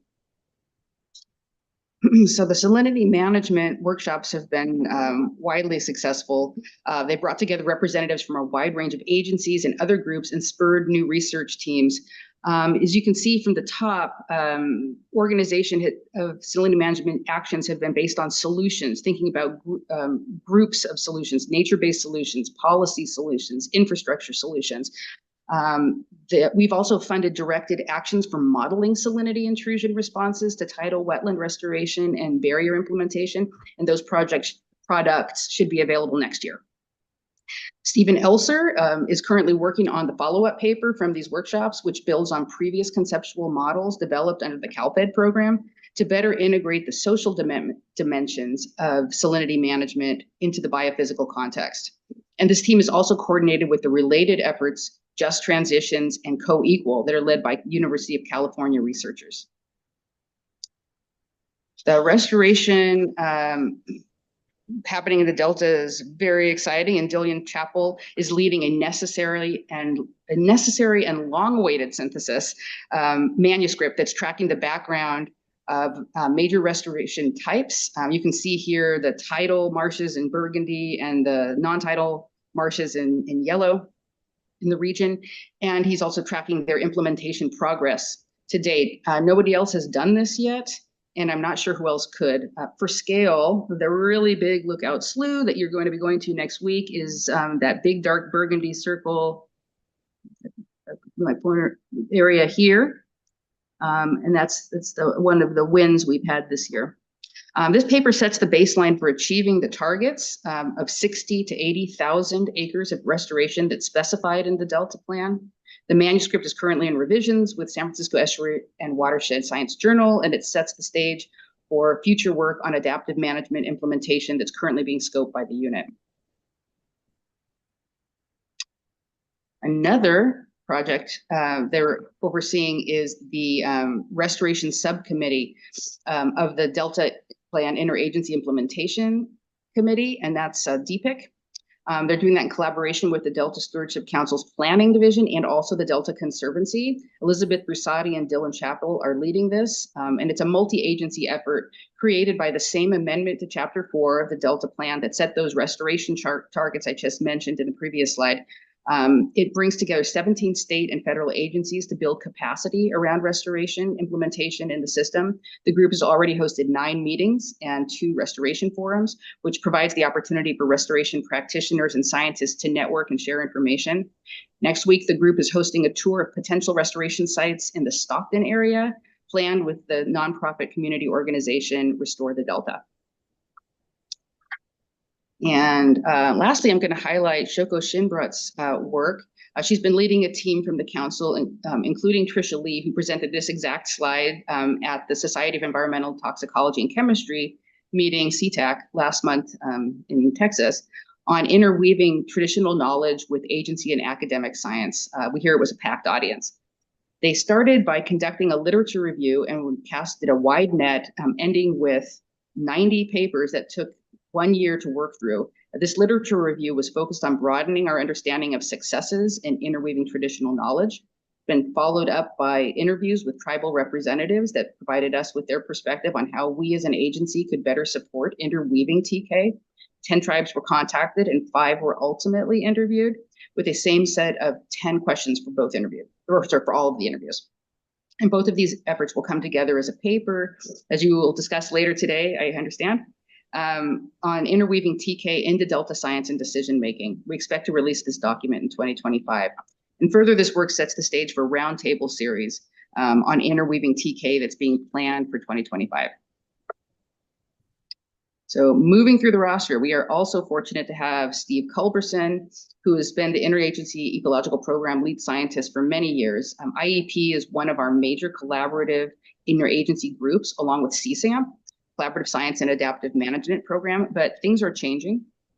Collaborative structures are changing in the Delta. We're seeing some loss of these collaborative tools, and that's difficult to work with because we have things like stranded assets, like the very thorough reorientation to recovery report about Central Valley salmon, as well as Sam Loma, the first Delta lead scientist, has pointed out several times that we need to have safe spaces to have hard conversations. There's a lot going on right now. There's the reinitiation of consultation for the Central Valley Project and the State Water Project, and that's going to include a lot of science, and we hope that collaborative science is going to flow into that. There's also the Healthy Rivers and Landscapes proposals that are on the table for the State Water Board. There's a lot of new science plans there as well. And the punchline here is just that here at DSP, we want to encourage transparency, coordination, and collaborative science with these new developments. And I'll point out that you already know Dr. Lauren Hastings and her leadership role, plus the work that Edmund Yu does to keep us coordinated with you, the ISB, as well as the our larger mission. And I'm going to not focus on the ISB today because you know yourselves, but I will focus on the Science Communications Synthesis and Decision Support Unit, because they made the Bay Delta Science Conference happen. They help me with the Lead Scientist report every month. And they also lead 3 important efforts that I'm going to use to pave the way to my vision statement. So the first is open science. We are big believers in this. It's actually required since 2016 with AB 1755 to have open data availability. Our partnership with the National Center for Ecological Analysis and Synthesis, NCES, has been a game-changing advance for these goals. The projects that we had in 2021 on estuary food supplies and 2023 on the Delta as a socio-ecological system have already and continue to generate analyses and publications. We'll be partnering again with NCES in 2025, and we're going to be reaching out to the Bay Delta community to get input on what data sets should be synthesized. So the topics for 2025 have not yet been determined. We're going to let that be community driven. Our flagship synthesis project is probably the State of the Bay Delta Science Report. It's a biennial publication. It's currently in the stage of scoping topics for the next issue, 2027, and we welcome suggestions. But our 2025 chapters are on extreme events with amazing authors, and they're on their way. These should be on your radar for sure, because they are definitely relevant to your planned climate symposium in spring 2025. Just to highlight the extreme events publication, there's going to be an overview led by Denise Colombano. There's a paper on heat waves from Brian Maharja. There's a paper on drought by Rosemary Hartman. These are led by Rosemary Hartman. There's a paper on floods led by Sasha Gershinoff, and a paper on wildfire impacts to water quality led by Cliff Daum. And you should be seeing those coming out shortly. And I'm going to highlight that these extreme climate events that we're talking about, they're coming at us at all sides, even via groundwater. And you couple that with fishery decline, seismic risk, land subsidence, accelerated sea level rise, harmful algal blooms, and all of this is confronting us with the need for integrated modeling across this entire domain. These are multi-dimensional and non-stationary challenges that are connected, they're complicated, and we just really don't have time to waste in including them in decision making. So this is how we get to my vision of optimizing all these projects and perspectives in the Delta, which is no small task. But I'm suggesting we start small, and it is time for the collaboratory to start enhancing transparency and decision relevance in our science through integrated observations and modeling. We've been talking about it for 20 years. Actually, we've been talking about it for 30 years, and it is time to act. I'm going to argue that we need to think about this estuary and its larger watershed with an integrated and forward-looking framework, which means that we need to be looking 30 years out in the future and how to be monitoring and evaluating success and failure in a longer time frame. We can only do this through modeling, and so we use modeling. We can understand trade-offs. We can fail fast and numerically, rather than with real unintended consequences to lives and livelihoods and other values, cultural and natural. So towards that, in September, at the California Water and Environmental Modeling Forum that you have in your described in your handout today, you can see that me, Ben Geske, Maggie Chrisman, and Denise Columbano soft launched the collaboratory with a call for pilot projects for agency relevant challenges that can be better served through integration. There are potential pathways. And these, we are arguing, are the potential pathways by which we're going to build core collaboratory elements, such as cyber infrastructure, human resources, best practices, and leadership elements. We have been working on this for a long time. Here's a timeline put together by the previous lead scientist, Dr. Laurel Larson. There's a series of memos, lots of good ideas, NSF workshops from 2015 that was highlighted by Josue Medina Ozuara at our QEMF session. The ISB is called for collaboratories. The Science Action Agenda calls for it. The Integrated Modeling Steering Committee, started by QEMF 30 years ago, called for it. NCs is asking for it. We've had symposia such as Adapting Restoration to a Changing Climate calling for this. There's a salinity management workshops. And there's just so many good ideas on the table of trying this way or that way, but we haven't pulled the pieces together yet as a community, at least as a modeling community. So there is no reason to be sitting still, in my opinion, when we can begin on some of the smaller pieces. So I am making the argument that it is time to start walking. We've got to lace up our shoes and start walking. There's a saying by the Brazilian philosopher, I understand other people have said this, but Paulo Freire is my context for this, that we build the road by walking. It's not made by others, it is made by us walking the walk, and only then it will be useful. And so to put a California spin on that, I'm just going to highlight a frustrated Jerry Brown in 2018, when NASA and federal support for atmosphere and land measurements were disappearing. He said, "We're California, we'll build our own damn satellite." And they did. And they did, literally with public and private partners. California got its first satellite off the ground in August to measure methane emissions, and that's just the first. I'm going to argue we need to do the same. Stop waiting for the perfect alignment of agency interests, funding, consensus on governance. We can be ready when the stars align for those things, but we do need to start walking. So we're going to try to build from the strengths we do have for actionable wins, both planned and unexpected, and then soon it won't just be us taking action. So one of the questions is, why us, why now? For starters, the collaboratory speaks to the core of who we are. Collaboration is in our mission statement. It is codified in many ways, especially the Delta Science Plan. We're trusted, transparent, accessible by design. We don't have especially deep pockets, but we do have a deep bench of science products and processes that integrate across the whole science enterprise pyramid. For example, we fund data collection that generates information that leads to actionable knowledge and that can support wise decisions. All of our program components that I ran through with the core functions can be leveraged to support integrated modeling, and to some degree, most already are. And then why now? Well, I'd say it's 2024 and the time is of the essence. It's never going to get any easier. And we do have a strong modeling foundation already. There's so many models and skills and data streams. With big decisions being made this year, we need integrated models to evaluate trade-offs and avoid surprises.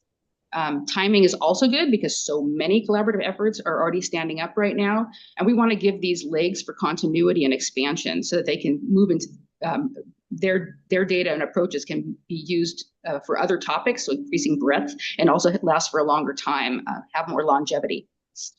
There's so many challenges right now. We've been calling them the grand challenges, but some of the big ones are non-stationary climate drivers, extreme events, thirstier atmospheres, human responses, representativeness issues, and economics as drivers. There's also so many opportunities, big landscape scale changes on landscapes, which are effectively experiments.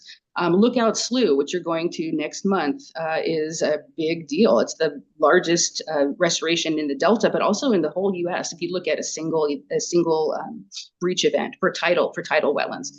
The Healthy Rivers and Landscapes proposals are going to change the landscape. Drought and flood responses have large implications across the landscape.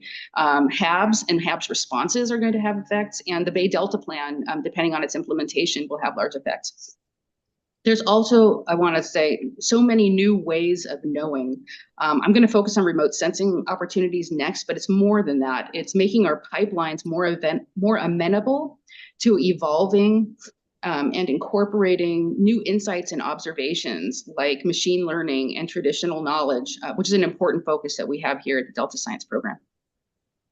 So this slide, I got this from Erin Hesker because she couldn't be at the meeting for QAMP, but she highlights the continuity of satellite imagery available. There's a whole constellation of observations out there. So if you look at the very beginning here, the Landsat 7, we're still using this, and you can use these for long-term data records. But if you just follow this out, all kinds of new advances, including you start to get out here to currently available measurements of elevations in millimeters per meter of water. So you can measure discharge or flow from space. You can also use these kinds of physical measurements for tidal dynamics or shifts in levees, which are all important to our many resource monitoring challenges. So there's huge untapped potential here for model validation and machine learning. And I want to highlight that the world is moving fast, and we need to work together here in the Delta to keep up. So our QAMP meeting was structured with all lightning talks to introduce issues and spur conversation. The first was the setting, defining the collaboratory and our vision. The second was a panel of use cases, and that included the computational assessments of scenarios of change in the Delta ecosystem from USGS, some HAB forecasting from SFEI and RMA, Resource Management Associates, salinity intrusion from University of California, salmon and water management from NOAA, and tidal marsh food webs from the Interagency Ecological Program and DWR. The third thing we did was have an open forum to hear from audience members, to hear what opportunities that they thought we had to build this together, and then to leverage the potential of so many ongoing collaboratories. We got great comments in the room, and from online polling, we used a Menti that was open for another week, and we got lots of good ideas for alternative use cases, values and contributions, and other ideas. And there was general agreement, like, let's get started. I'm going to use this slide from Denise Colombano just to sort of illustrate what we're talking about. The main point is there's already lots of collaborations happening, and a typical project goes through this, bringing the project team together. Then we have a study question that you settle on. You develop the modeling approach for it. You explore the data, you do the analyses, you publish a report, and then you communicate the findings. What makes ours different is that the collaboratory can add added value, beneficial added value through tools that are useful, and which can be human resources, data, and or just bit more capacity to address some of these pieces along the way, not just the findings in the end, not just a product that then gets into these pipeline, but along the way you can use these team facilitation and networking tools, modeling and cloud computing support, educational resource libraries, as well as data science and training workshops. So these are the kind of tools that kickstart collaboratories. They bring new ideas and new people into the solution space. Also, for a project to be able to reassess outcomes as more data and new data streams come in, it needs to have the space to grow and integrate with other efforts. Longevity and breadth being the theme here, the reason we want to add legs to some of these projects. Some key advantages that the Delta Science Program can begin facilitating is scoping the scale and application of these many collaboratory benefits so that we can make it easy and efficient for partners to take advantage of these tools when they become available. So at the Delta Science Program, we do see collaborative modeling as critical to emerging decisions. So time is of the essence, and time is now. There are so many collaborative projects standing up. We want to give them some legs for continuity and expansion. Our Delta Science Program vision is to harness current efforts towards tools that our whole community needs in science and management. We aren't pushing for a single all-encompassing model, not at all, or the same boundary conditions or anything like that. We want to build added value towards efficiency, transparency, trust, and integration for accelerating discovery through modeling. These include some really key things like easy to find, clean data and boundary conditions, so you don't have to reinvent the wheel every time. Clear guidance and code for harmonization, which is really important for tricky time steps that vary between different models that you're trying to integrate. Organized training to fill knowledge gaps and work group facilitation. Documentation of foundational aspects of models that we don't talk about a lot, like model assumptions, histories, and conceptual models, which is a real way to get everybody on the same page.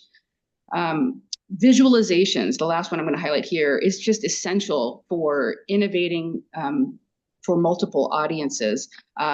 Communicating better through visualizations is something that can make sure that everyone is on the same page to better harness ideas and integrate.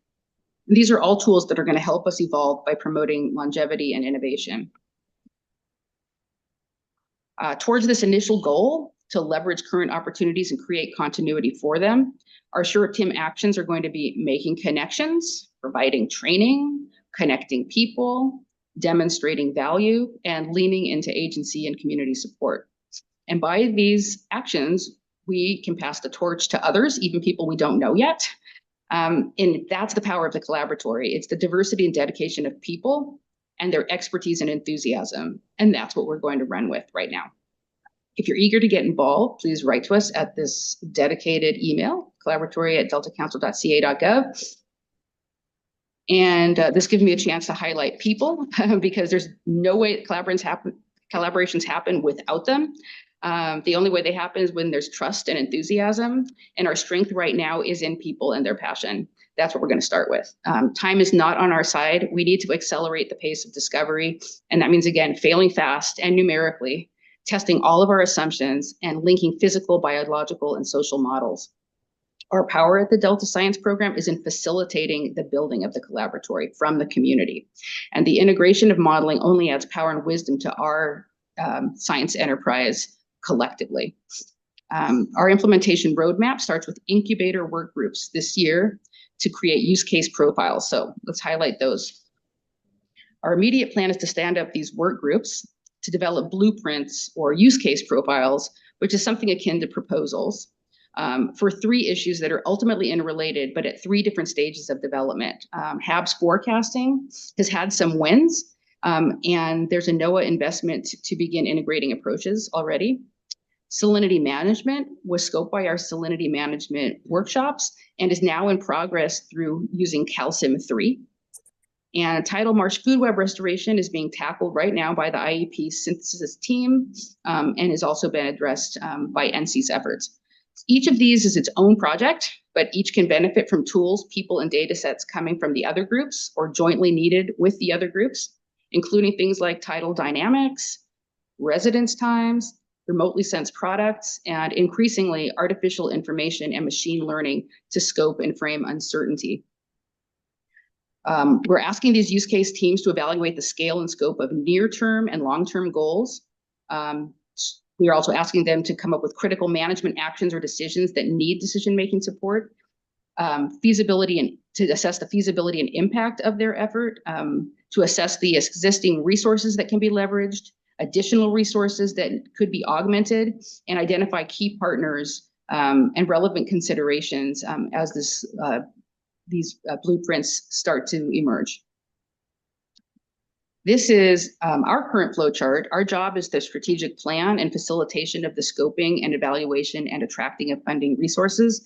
This year, Delta Science Program staff will manage a list of use cases, existing ones and new ones, create a use case profile template that can be used by each, identify appropriate expertise for each use case to be profiled, and develop scopes that define goals for specific use case profile processes, initiate contracts for subject matter experts to lead the profiling, and develop a communication strategy and platform for sharing information. In addition to this portfolio of use cases, we are planning for a rotating leadership team and long-term funding for implementation of the shared resources, including human resources, tools, and data sets.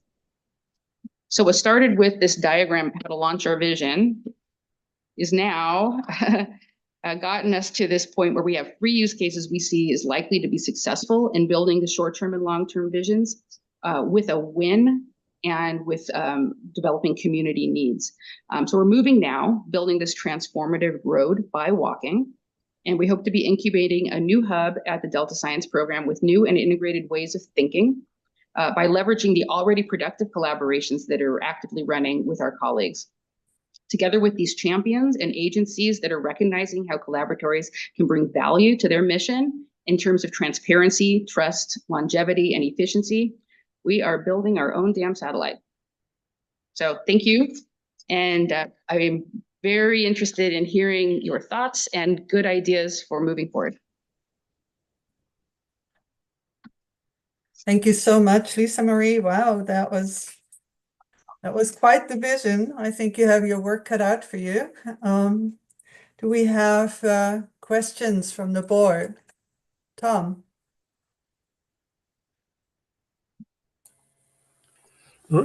That was really impressive, Lisamarie. And it's nice to see progress finally starting to unfurl. Could you bring us up to date on wasn't there a state funding for, I think it involved Laurel at UC. Could you bring us up to date on that? Are you talking about the Prop 4 that passed yesterday? No. Well, I don't think it was Prop 4. I think it. The project that Tom is leading, I think, is what he's referring to. Ted Grantham. Oh, yes, the Co-Equal project. Yes. Okay. Yes. Could you bring us up to speed on that? So that project has 1 more year. They've already made they've made so much progress. They've actually pushed on all of these tools that we'd like to see. They've built out the community wider than any other group has right now. So they're a real shining light for us about how to move forward. It has again just 1 year left. And that's why we talk about adding legs to it and including it as probably as the structure of that salinity intrusion management bubble that I had at the beginning. One of the first of the 3 work groups that we want to stand up, because things that they're doing with Calcium 3 are already useful to those other groups already. So yeah, they're very productive, and they were at the Bay Delta Science Conference with multiple talks and products already. So yeah, it's a really big thinking group with visualizations and model improvements, and actually so many model runs run already that we can actually use in other use as boundary conditions for other projects. So yeah, it's a wonderful effort. Thank you. Sounds great. Virginia. On that magic button. That was quite impressive. I didn't quite realize how long the history was. That part's discouraging, but you set forth a very positive path forward. But I want to present a little pessimism just to be the bad guy. You see all these tools that you have. What's to ensure that people really use these, that you just don't have a data library, that you don't have a model that's supposed to do this? Because sometimes in these kind of efforts, there's focus on the widgets and not using, and these are much more than widgets. I shouldn't even use that word, but the use of this is where it's really going to be tested, because as you use it, you're going to see what works and doesn't work. And I think that needs emphasis.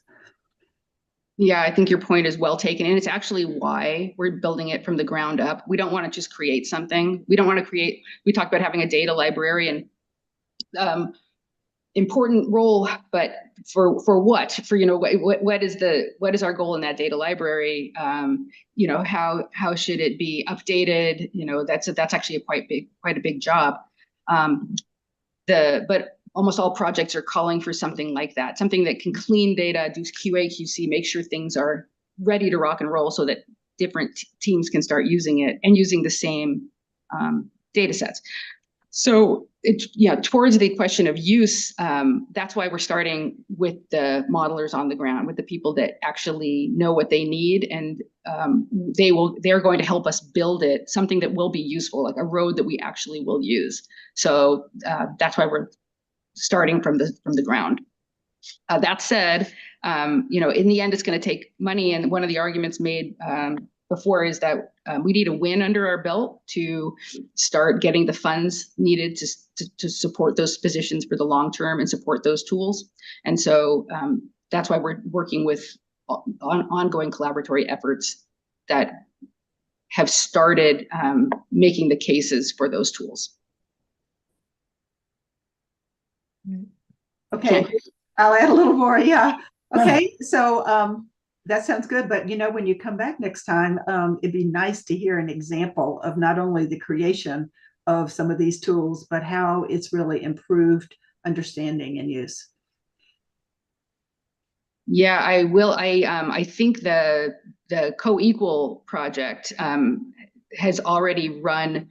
They already have a library of model runs that we can off the shelf start using. So that's one project that has already created if you will, a new product that has long legs that can be used by multiple other projects. And I think that's their hope as well, is that their products get used elsewhere. And that's one of the, I think, most recent improvements. But yeah, I could probably wax on of other ideas, but next time I'll have a very specific example of something that we could fund. All right. Okay, Obi? Yeah, Lisamarie, very nice presentation and comprehensive. I'll have to go back to your presentation and read more about many things that you mentioned. But my comment is on the modeling collaboratory. I remember maybe going to Davis probably about 10 years ago to talk about interagency modeling center that we established in Florida. So a couple of comments. I was wondering if there is any emphasis on what we call interoperability of these multidisciplinary models. And there could be issues with time, temporal, and spatial scales. And you mentioned calcium-3, which last time we heard it was operating at a monthly time scale. So if there was any emphasis on the interoperability. And the other thing I learned is that various modeling systems for different disciplines are in different stages of maturity. And that became an issue when we were trying to develop a comprehensive modeling system for coastal areas. And the third comment is the success depends on the agreement of all the agencies. And in our case, we had some agencies were very late in coming to join, because you don't want to have multiple models in different agencies, which was the case. So I'm hoping you will have better success in bringing all the federal and state agencies together into the collaboratory. But nice to see that being initiated. Thanks. Yeah, thanks, Obi. Quick response. All very good points. Thank you. Interoperability, that is going to be, again, conversations for the profiles, the use case profiles. Regarding maturity, this topic came up with Eric Danner's talk at NOAA, whereby his argument was every time we change one piece to the model, it breaks the whole interoperable system. And as you said, these models are constantly evolving. We're getting new information, new ideas. But yeah, his life cycle work, getting all the pieces of his life cycle models to work with the calcium project, very hard for him to do. And he said that, you get it working and then you're like, oh, don't change it, but you have to change it because that's the whole point. So brought that up at his talk for sure. And then regarding agencies, we actually have a lot of positive support amongst agencies. Their goal, though, is they want to see that the collaboratory will help them choose between alternatives, lay out some choices, and make it clearer to them what would be a more optimal solution. So we are talking with agencies right now for sure. And in fact, I don't want to do this without agencies. It's yeah, that's wonderful. Thank you. Thank you, Lisa. Lisa, you had a question. Lisa. I think this is great progress on the collaboratory thinking. You know, Kenny and I are engaged in also leading one of those kind of efforts, and it's obviously very challenging with many details to be worked out. So I'm still going to ask you a hard question, even though I'm very sympathetic to your situation. It's easy to say you want to promote community trust and transparency. Do you have any specific strategies? Are you engaging with different kinds of scientists who might be able to help you with that? Great question. And yes, I think about the whole Delta Science program as a whole and all of our outreach, and trying to build collaborative working groups for all sorts of questions that we're asking from, in the planning division with Delta Adapts, all the way through the tribal and environmental justice paper, bringing people into the room. You're going to discuss the TK work with Shoko later today. The Delta resident survey, we're seeing people that are interested, that want to be a part of decision making, or they want to express their thoughts. And so the larger enterprise is seeking all of that input. And frankly, that's Just Transitions, the other UC project, is been building out a community through a very structured way, through workshops. And that group is another shining light for us about how to build community and trust amongst relevant interested parties. So I do think that there's a way forward. Have we started up a new one? No, but we are going to be using work that's already happening, actually with Just Transitions, also with the MERHAB project, because that's the NOAA-funded project about harmful algal bloom monitoring. And they have components that are relevant to this as well in terms of citizen science.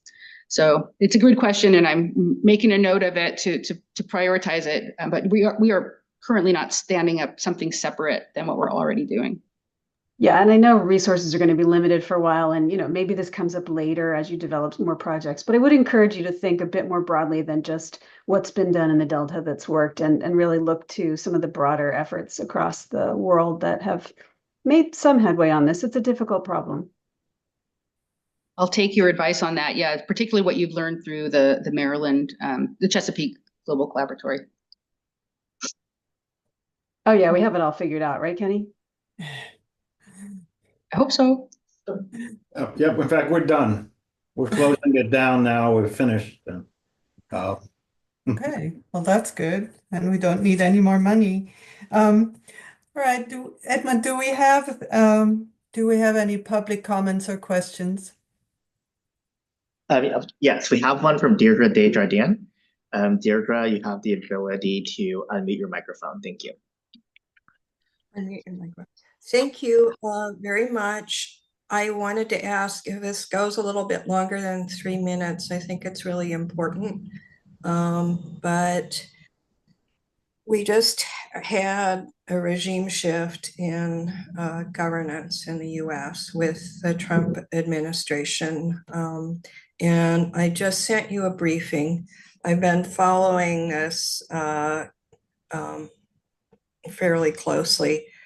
So there are training videos for, the Trump administration has documented their plans in Project 2025, which was put together by the Heritage Foundation and the Atlas Network of right-wing groups.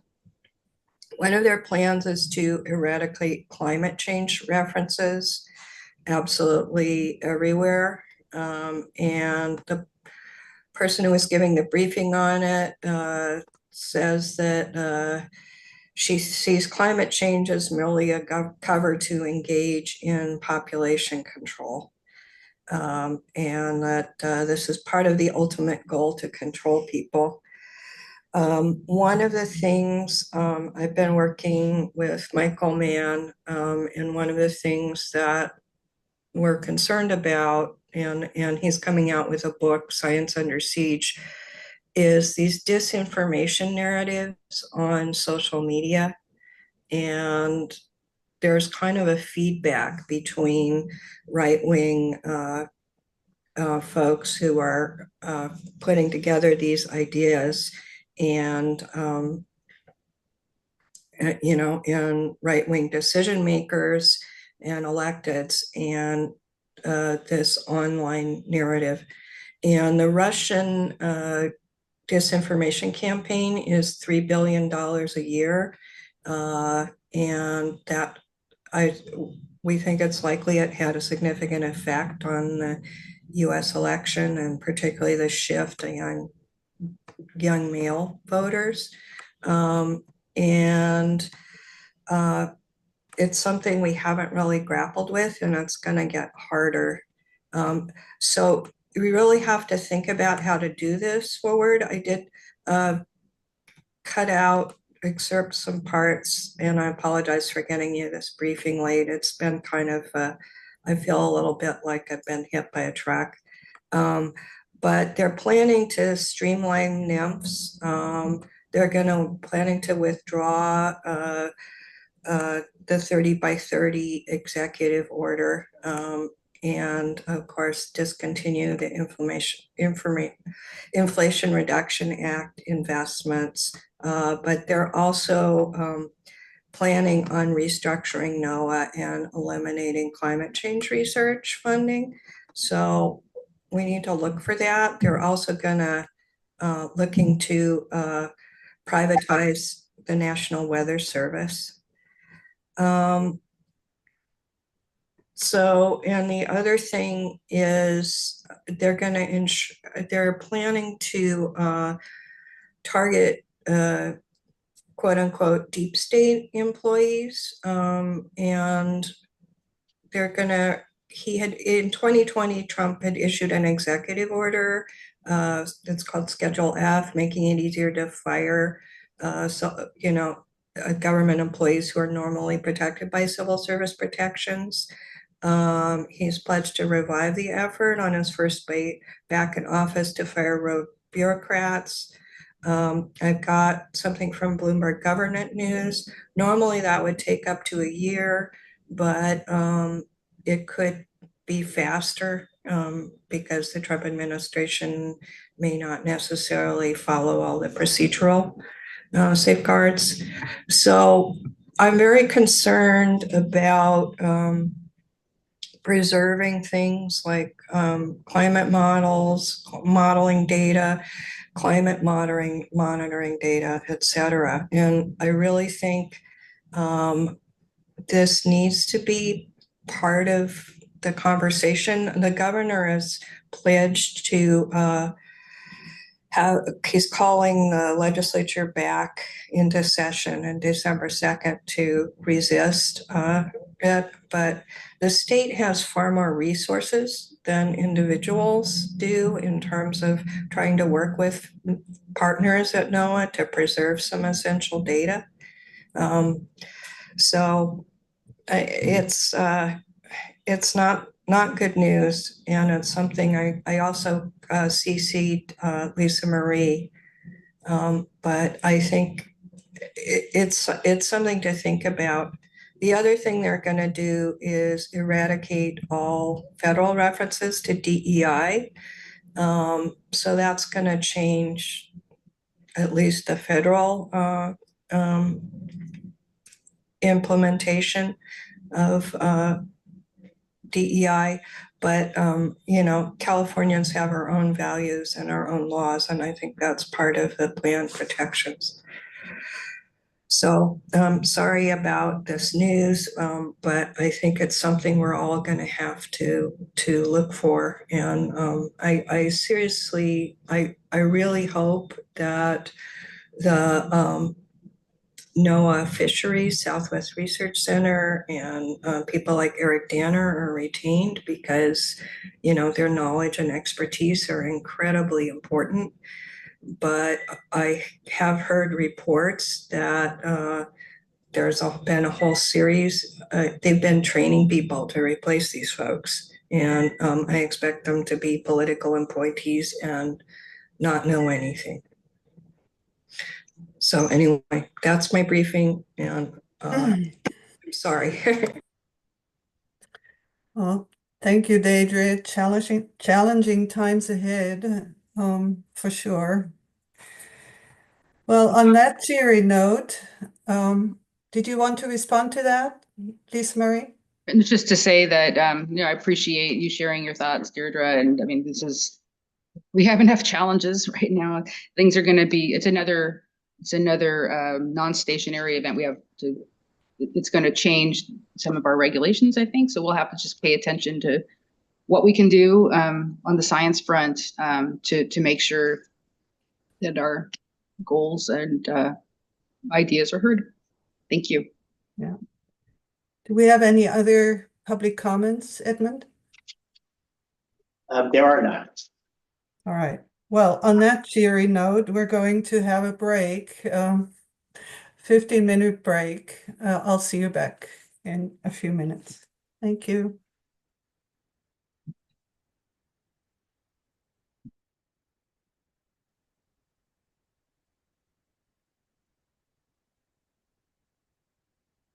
All right, Inga, whenever you're ready. Okay, I'm ready. Do I get a signal of some sort? Oh yeah, they already said they already gave the thumbs up for the. I'm not sure if you heard. They're No. okay. Yeah, they said okay. All right, thank you. Well, welcome back to the meeting of the November meeting of the Delta Independent Science Board. We are coming to our agenda item 6, which is discussing and planning for the Climate Science Research Symposium. Just to provide some background, the Delta ISB plans to organize and host a public symposium in early 2025 on the current state of climate science and to understand how organizations in the region are considering climate change. Climate science in the Delta, I should say. At our last meeting, the Delta ISB discussed a draft prospectus for the symposium, which will be part of the Delta ISB meeting. Sorry. Since the last meeting, the draft prospectus has been circulated for public comments, which are due November 19th. And we have received 3 comments so far. I'd like to turn it over to Obi now to provide an overview of the perspectives and the public comments received. And we will also take more comments at the end of that. So Yeah, over to Obi. yeah, thank you. Can you hear me okay? Can you Yes. hear me? Yes. Yeah, good. Okay, good. So as I speak, maybe Edmund can, scroll the prospectus. So let me give you a little background in the introduction. As Inga said, we modified or revised the prospectus, and I'm going to go over that and also, mention or describe briefly 3 comments we have received, and then some of the schedules and other aspects of what we are trying to do. Just need to look around the world to know that the stresses and shocks are basically affecting both the heavily engineered landscape and also the natural landscape, affecting their stability and functionality, particularly in coastal areas of sea level rise, storm surge, rainfall, and the big storms or major storms are affecting places like California, which is already prone to extreme weather. We know there have been effects of perhaps increasing frequency and magnitude of atmospheric rivers, and also expected less snow and more rain in the future, and also extreme drought and wildfires, which may themselves change the tributary watersheds that receives water from the water to the Bay Delta region. Particularly the oceans are warming. So the Delta Independent Science Boards, we monitor critical topics, and this is one of the critical topics we think it's timely we need to discuss. And that's why we are organizing this workshop early next year. The science is evolving very rapidly. What we may have known 5 years ago may need to be updated today. So I think this is a good opportunity for us to get the latest the science findings or the science on climate projections and how they are being used. And this is also connected to our work on the decision making under deep uncertainty. We realized that we needed to look at the entire spectrum of uncertainties, and obviously climate projections, inherently have some uncertainties because of whether it's ice sheet melting or uncertainties in rainfall projections and others. So if you can scroll down a little bit, Edmund.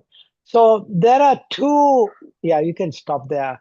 So there are two basically goals of organizing this workshop. One is to get the latest on the current climate or the climate projection for our region, the Bay Delta region, and also related uncertainties. So that's number one, basically talking to the experts and others on what do we know about the future projections in various drivers. I think Lisamarie nicely showed the cascading effects of multiple drivers and the compounding effects of those in the future, and particularly mentioned non-stationarity several times. So we realize that we need to think about this in planning for future conditions. The other goal is to understand how these are being incorporated into decision making in the Bay Delta region. So these are two goals that we hope to achieve through our climate workshop. In general, we have a list of several questions. If you can scroll down, obviously we want to know what are the important climate drivers that we need to be thinking about, and their non-stationary behavior that might be expected in the future, whether it's increasing frequency and magnitude of atmospheric rivers, the warming, the drought, and extreme precipitation. And Lisamarie talked about extreme events, I think, which is very timely. And I'm hoping we can coordinate whatever we are doing with that effort. The other question we have is like, are we already observing changes due to climate change or changes in these drivers? So that's another thing. Are we already seeing the evidence of non-stationarity? And what are the expected changes in the future climate change? What is the range, and in terms of uncertainties, what is the broad range of the scenarios that we could expect? The other list of questions here we have, I won't go through all of them, but some important ones: evolving impacts and risk of these drivers in building resilience in the Bay Delta region. And obviously the compounding effects of multiple drivers is also important. And more importantly, how these are being used in the current planning processes in the region, particularly dealing with uncertainties. And are we missing anything in terms of consideration? So those are the several questions we have. And if you can scroll down, I can go through the schedule and what we hope to achieve. So obviously the audience is the ISB. We want to learn so that we can use that in future, the review work or work we might be doing for the board. But more importantly, we also want to open it to the public and interested agency personnel and others. So there's a lot happening in climate change arena. I think we want to have an open discussion on that. So we'll get input from some, selected experts. We have already collected some names and creating a spreadsheet. So we'll have to select and organize maybe how we structure the symposium. And then we also are thinking of having a 2-day symposium because we realize 1 day might not be enough to have this discussion.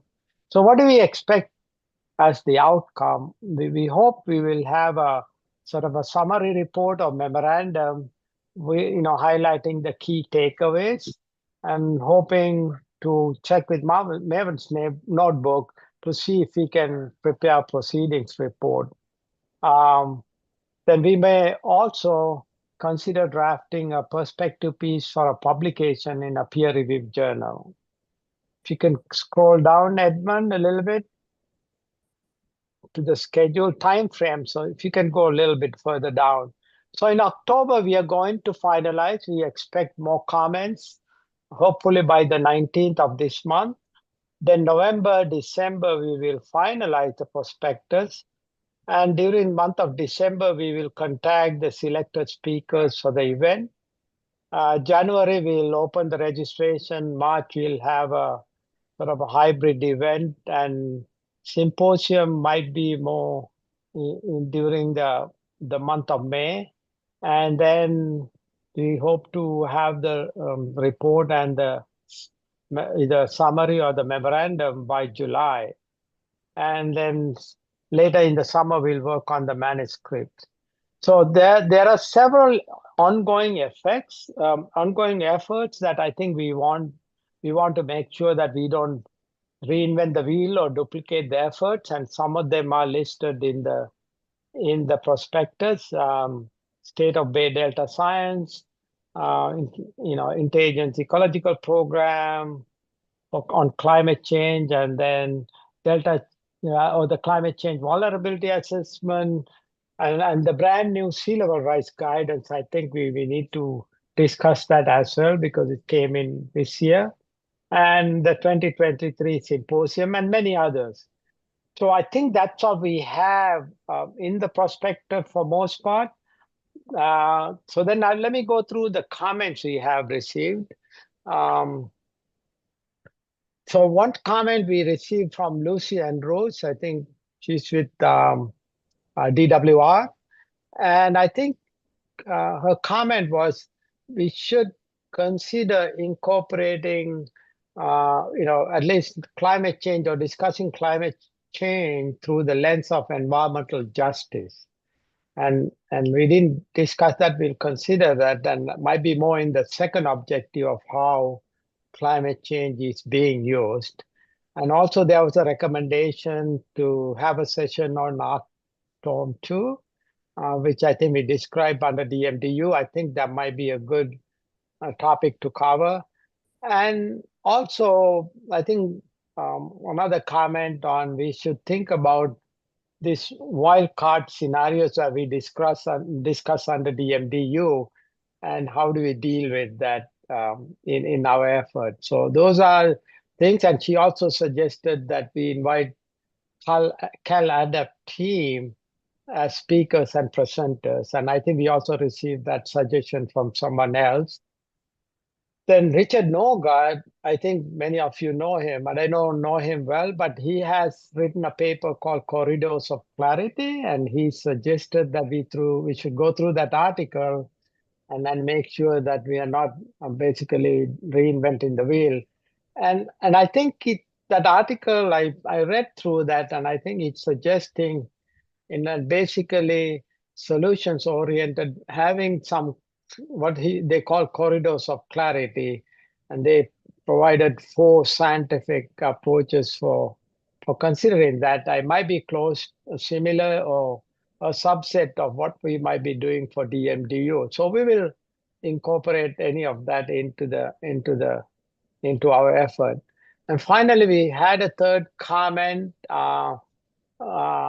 from Dick Su. I hope I pronounced that name correctly. I think his idea was something that I'm interested in as well, particularly storm event duration, frequency, and intensity in our region, how they change in the future. and how you incorporate these changes into basically engineering, planning, and design of infrastructure. So certainly we will consider that as part of our effort when we try to finalize the prospectus and the work plan.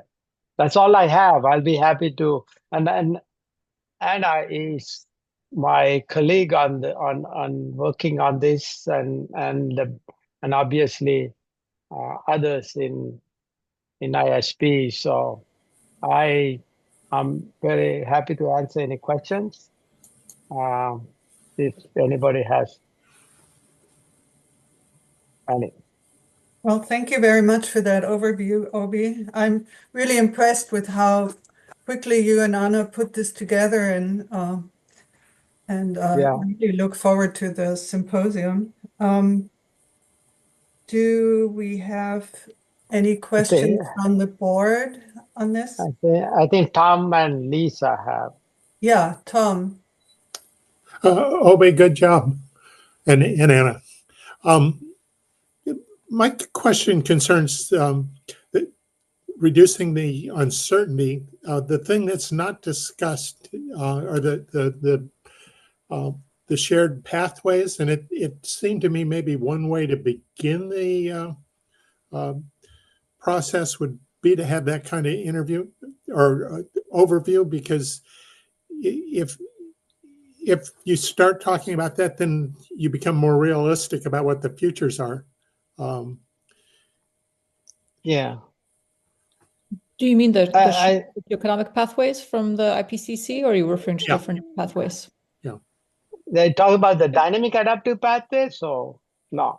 No, I think he's referring to the SSP, so the shared socioeconomic pathways that are the basis of the IPCC climate model projection. So two ways, I think, Tom. I think in the climate science part of the symposium, which is number one, hopefully we will hear from the experts on, under different SSPs or shared pathways, what the projections might be in the future, both for sea level rise and also other drivers like precipitation or even evapotranspiration and other drivers. So that's number one. In terms of how they might be used for scenario planning or planning, I'm hoping that's something we will or we may hear from from those who are familiar with the agency implementation of climate change in planning. And that's kind of the second objective we have. I'm hoping we'll have a panel or two on that topic, how they are being used. Well, what I'm thinking is over time, it's becoming clearer which pathway we're on. So having a speaker talk about which of the pathways is closer to what we can expect, it helps with the choices. Yeah, that's a good point. We can encourage the scientific experts to talk about that. And I think, related to that, now people are looking at future warming level as a guide to determine which pathway. Like a 3 degrees been mentioned many times for 2100. So we will make sure that we ask the speakers to cover that aspect. Is it possible to tell us which pathway we might be on in the future? Yeah, and what there's some important issues, like the recent rise in methane generation. Right, that's correct. So at least giving us an up-to-date glimpse as to what the future is, I think help a little bit with the uncertainty issue. Yeah, and both globally and how it affects our region, I think, Bay Delta region. Thank you.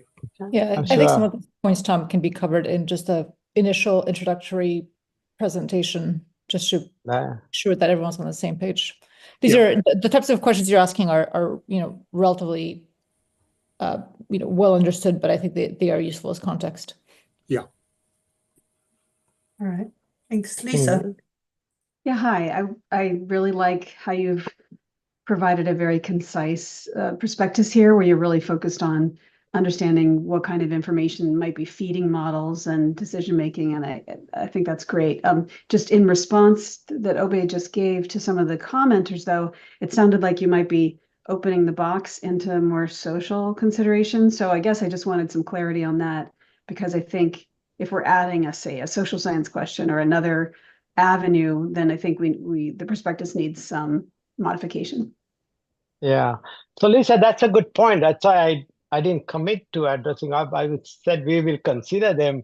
And I think as a board at some point, maybe at the December meeting or sometime, we need to have a discussion on what is the scope of what we are going to cover, and modify the prospectus accordingly, and then decide on who to invite. I was also afraid of expanding the scope, whether we are going to have a lot more than what we can handle in that one symposium. But I'm hoping we can have a discussion at a future board meeting on that.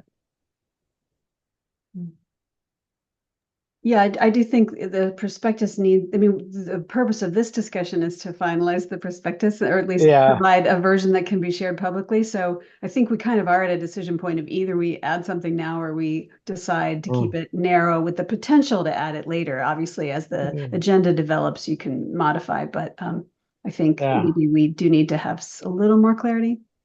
Yeah. We have discussed this the last the last two times we discussed this prospectus, this has come up, and of course the reality is that there are many more important issues than what we can reasonably cover in a single symposium. My understanding of where we had landed was that we would primarily focus on the climate science itself, but with an eye towards what would be helpful to informing management and decision making, but not fully include that as part of the scope due to just time limitations that Obey referred to. Yeah. Well, and then last time we met, we also talked about the idea of potentially having a sort of a second day, not necessarily back to back, but at a later time where we would tackle those other questions. But I agree with you, Lisa, that if there are that now is the time to make that decision if we want to land something different. I don't see a way that we could thoroughly cover both topic areas, especially if we're still looking at a single day. Yeah. Well, one more thing, Lisa, we still have 10 days to go before we get all the comments. So that's something we need to keep in mind. We might get more comments.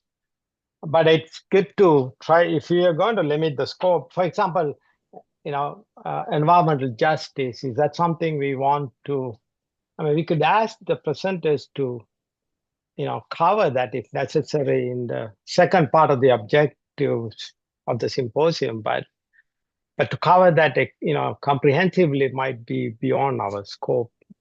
Yeah, maybe there's a place for a break. Sorry to interrupt. I thought you were done. Maybe there's just a place for a breakout group where, we talk about these other issues that can influence, how weather affects people and, what's relevant to decisions, as Anna said. I think that would be a nice place to park it, because obviously these ideas do keep bubbling up and people want to make sure they're mentioned and covered, but it's not the focus. And so we can be clear about that. Yeah. There may be a way to thread the needle a little bit in terms of thinking about, what is the information from climate science, or what is what information is needed to support decision making and management in the region. So still focusing on some of the physical climate drivers that are in those first few questions, but rather than making assumptions as to what variables or levels of uncertainty are most critical, having that discussion in a breakout session, as you say, Lisa, might be a good forum for delving into those questions.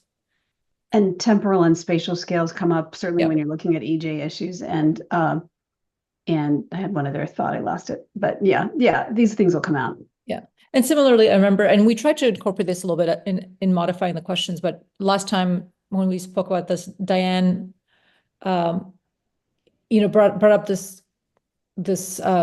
question that the types of variables that climate models tend to simulate are not always quite the right variables that you need in order to drive the models that inform management, right? And how do you bridge that gap?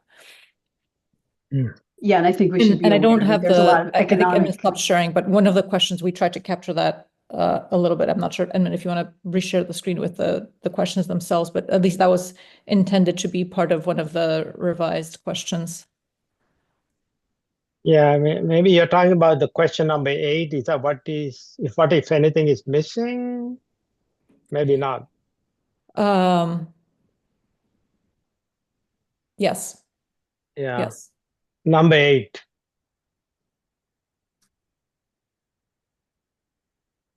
So that's a new question that wasn't there prior to the last time we discussed it. Yeah. That seems perfect, because that's a good place to park things like economic considerations, environmental justice, and these ecological models. It's all the same, really. That's good. Virginia, I Okay. think you're next. So, okay, I'm not going to summarize. Will Okay. you, because you're still waiting for comments, so maybe that will influence the wording a little bit, or what do you think? I think certainly we have to be open to public comments. Yeah. I think Virginia has one more comment, though, or a question. Well, I have a comment, but first I'll comment on this discussion we're having. As I read number 8, it's incorporating information into models used for decision support. You might just broaden that and just to say what information is needed for decision support. And what you might do that would be really interesting is end with a panel discussion on kind of next steps. And those could include what information is needed, what besides the climate science should be thought about. And that could, I'm thinking this almost has to be a 2-day workshop because it's going to be so much, but that could almost lead into what might be a future workshop if the decision is made to do that. But the next steps panel could discuss that. And by making it a panel, it's not, this is the way it is, but it's a discussion that hopefully would be open to the public as well. Anyway, that's my thought on that. And as I read this, you guys did a really good job, and I like the focus on the questions, but I do have some, what I can call editorial comments that I will send you later on just some wording. And one of them is kind of my pet peeve, that part of this discussion is about climate change projections, which is to me the right word since we're using models, but then it also slips into predictions. And I don't think we can do that. So I'd really like the word projection to be used. So I have comments like that that are really picky. And then it doesn't make any reference to the 5th National Climate Change Assessment, which has a chapter on the Southwest and has several other chapters that I haven't looked at them thinking California and the Delta, but in other climate change work I've done, that synthesis of knowledge is really useful to think about the questions in general. There's one on oceans, one on extreme events, one on economics and so forth. So that's another body of literature that should be considered. Thank you, Virginia. And sorry I waited so long to call on you. It doesn't matter. Any other questions, comments? Okay, not from the board. Do we have any? Kenny has a question. Kenny? Yeah, I didn't see it. Sorry. It seems like there's so much about this topic. How are you going to bring that together as kind of the foundation for going forward? I work on a tiny slice of Delta smelt, and when I looked at climate change and Delta smelt, I was kind of swamped with stuff. Is there a strategy for? I mean, I don't know how you do it, but that way you can, I hope you don't want to spend the first half of the day, reviewing. Well, maybe you do. I don't know. What do you think? Yeah, my original idea was, our original idea was to get the latest climate science in terms of what are the future conditions we should expect, but not just full spectrum of future conditions. because I think the DMDU discussion, we realized there could be some wild cards that may be a wild card today, but because of non-stationarity may not be a wild card, 30, 50, 60 years from now, right? So I think that would, I hope we keep that as a primary goal, to understand the latest science on this full spectrum of projection. And then to understand how whatever the information that we have on climate change, downscaled information, or how they are being used by the agencies or the stakeholders, and are there any gaps in their thinking? Because this is also related to DMDU work that we are thinking about. That's kind of my thinking. Our primary goal is to get the latest climate science, because if you look at last 5 years, what was discussed 5 years ago is not maybe what is known today, right? It's a very dynamic science. But we need to, to get the best available information today, because we discuss projects and review reports where this is relevant. I think, all these drivers affect everything. That's kind of my personal thinking on this, but. I don't know if it helps, Kenny, but I certainly was not envisioning this going to the level of detail of, for example, impacts on Delta smelt. I was thinking of it more in terms of the projections of physical climate variables for the Delta, how they're evolving as our scenarios or projections of future climate are changing. What do we know at what resolution with what uncertainty? How trustworthy are downscaled products of climate? And then how useful are those types of projections for downstream applications?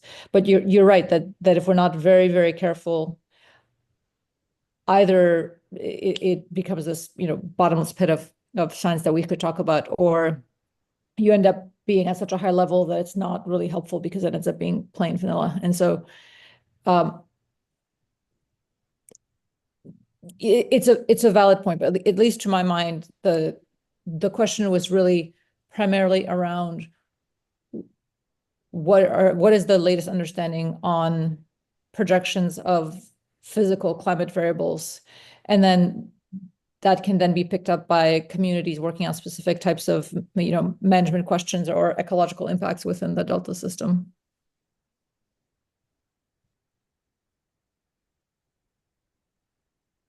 All right. Okay. So Edmund, are there any public comments or questions on this? Yes, we have one from Deirdre Desjardins. Deirdre, you have the ability to unmute your microphone. Thank you.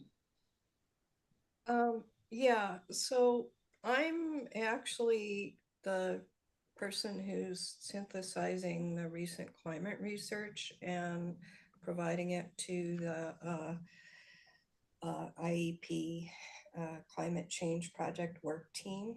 And Deirdre, it's very hard to hear you, so I don't know if you're away from your... sorry about that. Is this any better? Yes. Yeah. Okay, just leaning forward. So I'm actually the person on the Climate Change Project Work Team, that IEP that synthesizes the climate change and briefs. It's mostly agency biologists. So I synthesize it and bring it to the team, and Andrew Schwartz. But as I indicated, there's a difference between the expertise of somebody who's using a consumer of modeling for regional climate adaptation and people who are actually doing research and developing the models. It's climate models are millions of lines of code. They're developed at regional centers. There's experts on, like I have been following discussions by the IPCC, some of the IPCC lead authors, and Gavin Schmidt, who's the director of NASA GIS. And the expertise is primarily in other federal agencies, in NOAA, in NASA, not the NOAA biological folks, and also the US CLIVAR. So there's the World Meteorological Organization has a climate variability research program. And so people have been have been doing active research, and particularly looking at the the discrepancy in projections with models, and it's called the pattern effect. It's had less warming in the Western Pacific off California and more warming in the Eastern Pacific. And so there's really important things, and I would recommend outreach to those. And also Robert Jinglin Wills, who's a brilliant scientist and is at ETH Zurich, and his funding is not under threat from the federal administration, grew up in the Delta. And I talked with him, and I don't know about the time difference, but I would highly recommend him. He gave I've been following the Equilibrium Climate Sensitivity and Cloud Feedback Symposium, which is there's a whole community of researchers looking at how climate models don't capture current trends. And so there's a lot of really good work that's presented from researchers all over the world. So I can provide some recommendations of federal scientists. One of the IPCC lead authors is working for a DOE lab. It might be Lawrence Livermore, but we just haven't brought in that expertise. I've been seeing it, and like I said, I've spent 18 months doing an extensive literature research. And I'm a very high bandwidth person because I've spent since 2010, synthesizing all the available research and, government publications and so on. And I still found it really, there's just a fire hose of climate research. So I can recommend some people. There's two key things. One is the pattern effect, and the other is tipping points. So the models don't capture tipping points well.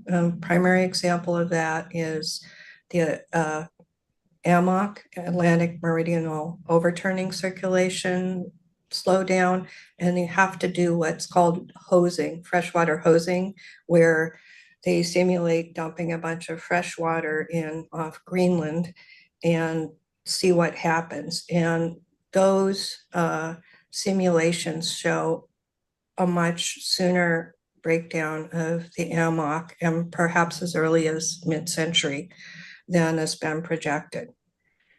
So CMIP 7 is the 7th version of the coupled model intercomparison project, and they are including a specific modeling of tipping points. But obviously this is going to be affected in the US by the federal budget, federal changes. So we'll have more specific information. Another key issue is permafrost, abrupt permafrost thaw. So I can try and outline those. Again, the other thing is the most likely SSP is going to be changing. This is a regime shift because the US is going to withdraw from the Paris Accord and the Inflation Reduction Act investments in climate. And Dr. Michael Mann thinks it's a tipping point for world action on climate change. We'll see what the developments are. Obviously, it's a very bad development, but it means the most likely scenario has changed as well. And so the tipping points are, research has shown that tipping points are likely at, more at 1.5 to 2C. We're likely to see a lot of tipping points that we didn't think before. And with the changes that we're likely to see in the near term, that's even more of a concern. So anyway, I'll try and write this up. Yeah, thank you, Adrian. That would be good. Can I make some comments on Deirdre's? Absolutely. Yeah. Yeah, thank you, Deirdre. I think it'd be great for you to send us a list, but it'd be nice if you can identify people who have worked in the Bay Delta region and how it affects, California in general.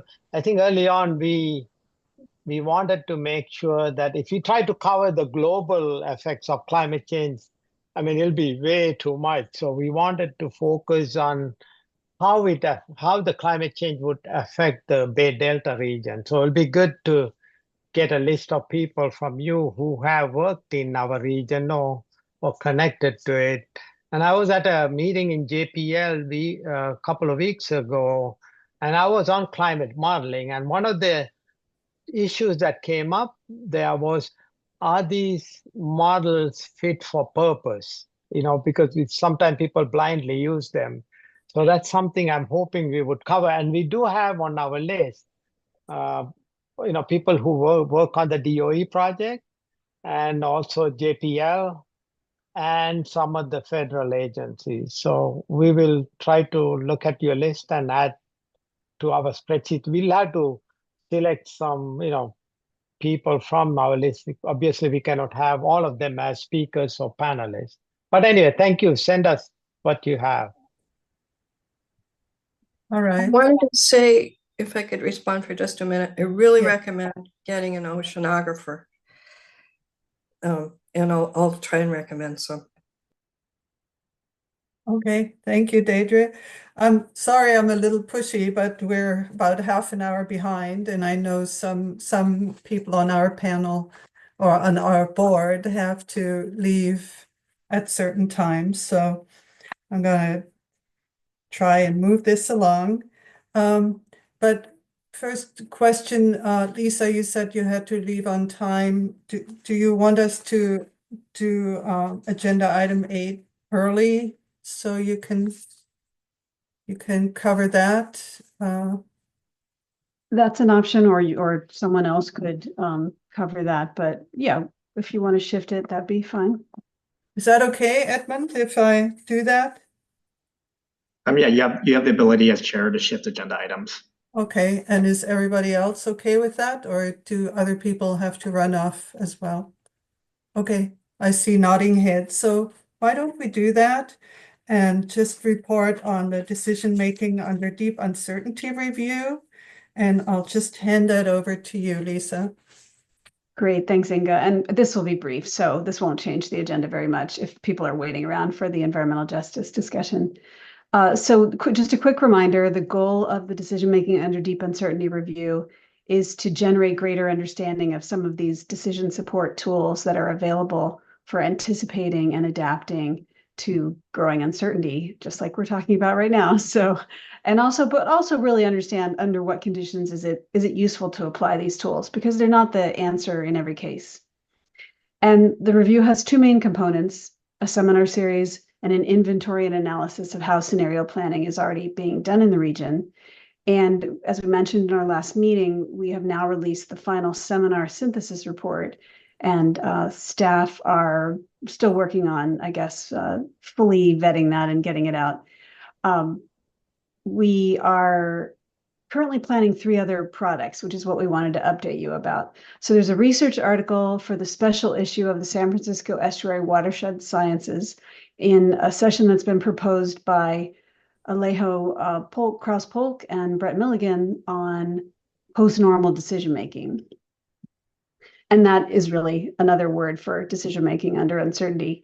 And so the plan right now is to cover the work that Shoka's been doing so much of the legwork on in terms of creating this inventory and analysis of scenarios in use. And the goal is to submit an article in early 2025. We are also planning a more typical ISB report that synthesizes all components of the review and includes findings and recommendations. And then thirdly, we are anticipating a perspective piece in a major national or international journal with potential questions that would include what are the challenges of DMDU, how are they best implemented, what are some novel ways that these can help with decision-making, and what are the benefits of DMDU, and what makes it different from other types of decision support tools. And really, I think we want to get into those issues of how valuable is it to look at these wildcard scenarios and some of the things that have been coming up in our last discussion. So just want to give folks an update on that and see if there were any other comments or questions about that plan. Thank you, Lisa. Are there comments or questions from the board? I don't see anything. It sounds really cool. All the products that you're preparing. My mind. Are there any public comments or questions on this agenda item?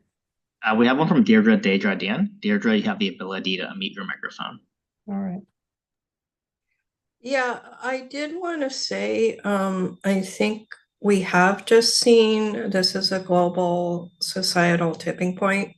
That there's not just now an authoritarian government in the United States. There's been a wave of more authoritarian governments in Europe, and I think it's good to go back and sort of review, because nobody really anticipated that this was really going to happen when you were having these seminars. But I think it would be good to revisit it from that viewpoint. Thanks. Thank you, Deirdre. Yes. Thank you. It is difficult to anticipate policy changes, but it definitely is part of the uncertainty. Yeah. All right. With that, we'll come to agenda item 7, and we'll discuss the comment letter drafted by Lisa and Tanya on the draft tribal and environmental justice paper. To give you the background, the Delta Stewardship Council has released a public review draft of its tribal and environmental justice issue paper.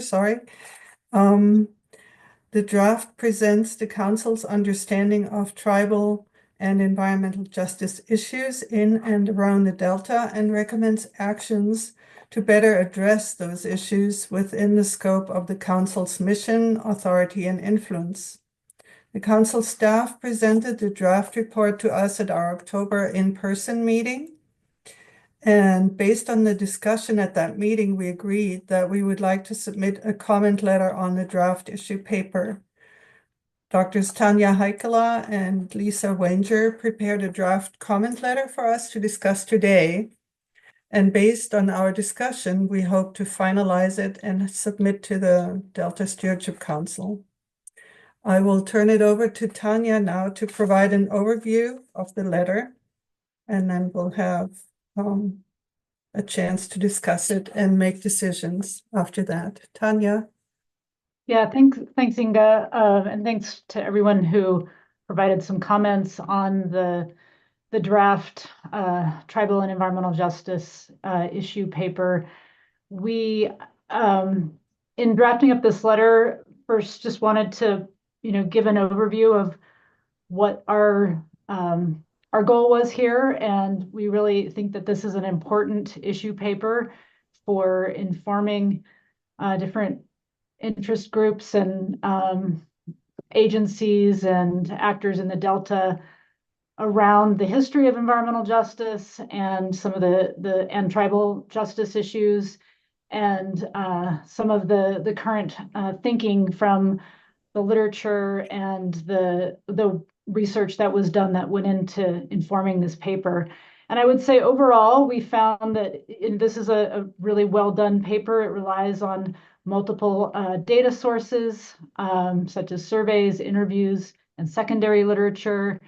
It gives you a very nice understanding of some of these current and past issues around tribal and environmental justice.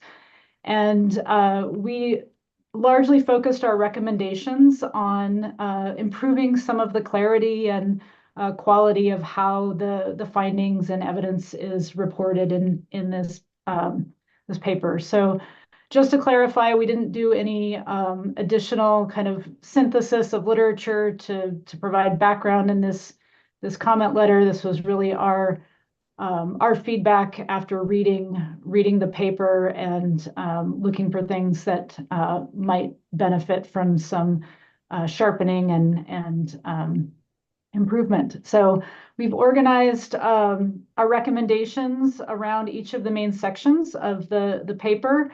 So we have some feedback on the executive summary. Again, most of these are really about clarifying things and improving just some of the communication. We have some brief recommendations on the introduction, a handful of things in the recommendations section, and as well as the what is tribal and environmental justice section, which is a really nice background. Again, there's also a really good history and context section specific to the Delta.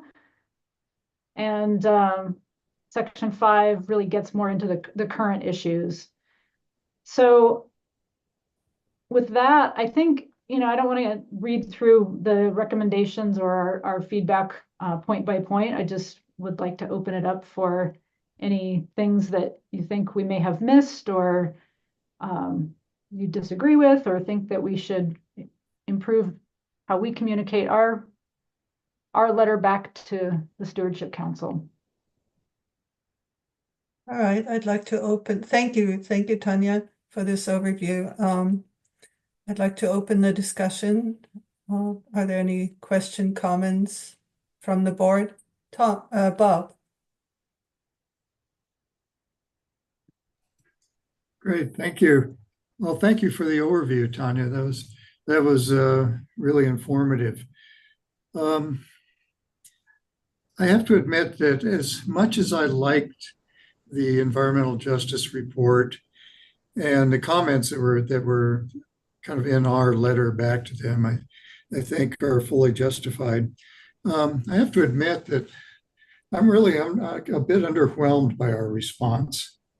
It seems as though, we're providing editorial comments back to the authors, but we're not thinking terribly deeply about the content of what makes environmental, or what we would do to actually address the issues of environmental justice. And there are a number of things that I would have thought that we would have included in our letter back to them. This report actually lays out the issue, I think, quite well, and the history of it and so forth. And it's very articulate in that regard. But it really doesn't address the fact, for example, that environmental justice communities, as well as tribes, they require an internal infrastructure in order for them to be able to receive and respond, to all these various initiatives and things that might be done. And from what I can see in the Delta, that internal infrastructure is not there. And yet this report doesn't really go in and address that issue in any practical way or pragmatic way. Yet without that, nothing will ever really happen, or these things will happen, but they won't happen efficiently going forward. Another thing that the report really doesn't address is offering suggestions about a way forward. What are the near-term priorities that the decision makers might want to consider? What are the things that have to be done, in the next few years? They've laid out an entire list, a whole menu of things that need to be done, but don't give a sense of really what are the important things that need to be done that should be done now, and what might that path be going forward. Doesn't mean that decision makers have to follow that path, but inserting some ideas as catalysts, to stimulate the thinking on the path forward, I think would be absolutely essential with an issue of this magnitude. So there's a number of things like that I think that we as a board, as the ISB, I think we need to think deeper about this and then offer the authors some suggestions on ways by which this report could be strengthened, other than the kind of editorial comments which we did supply. And then finally, as a kind of a minor comment, what came out of the report, our report, our letter going back to them is we listed a whole bunch of editorial comments for clarity and other things. To me, those are secondary. We really didn't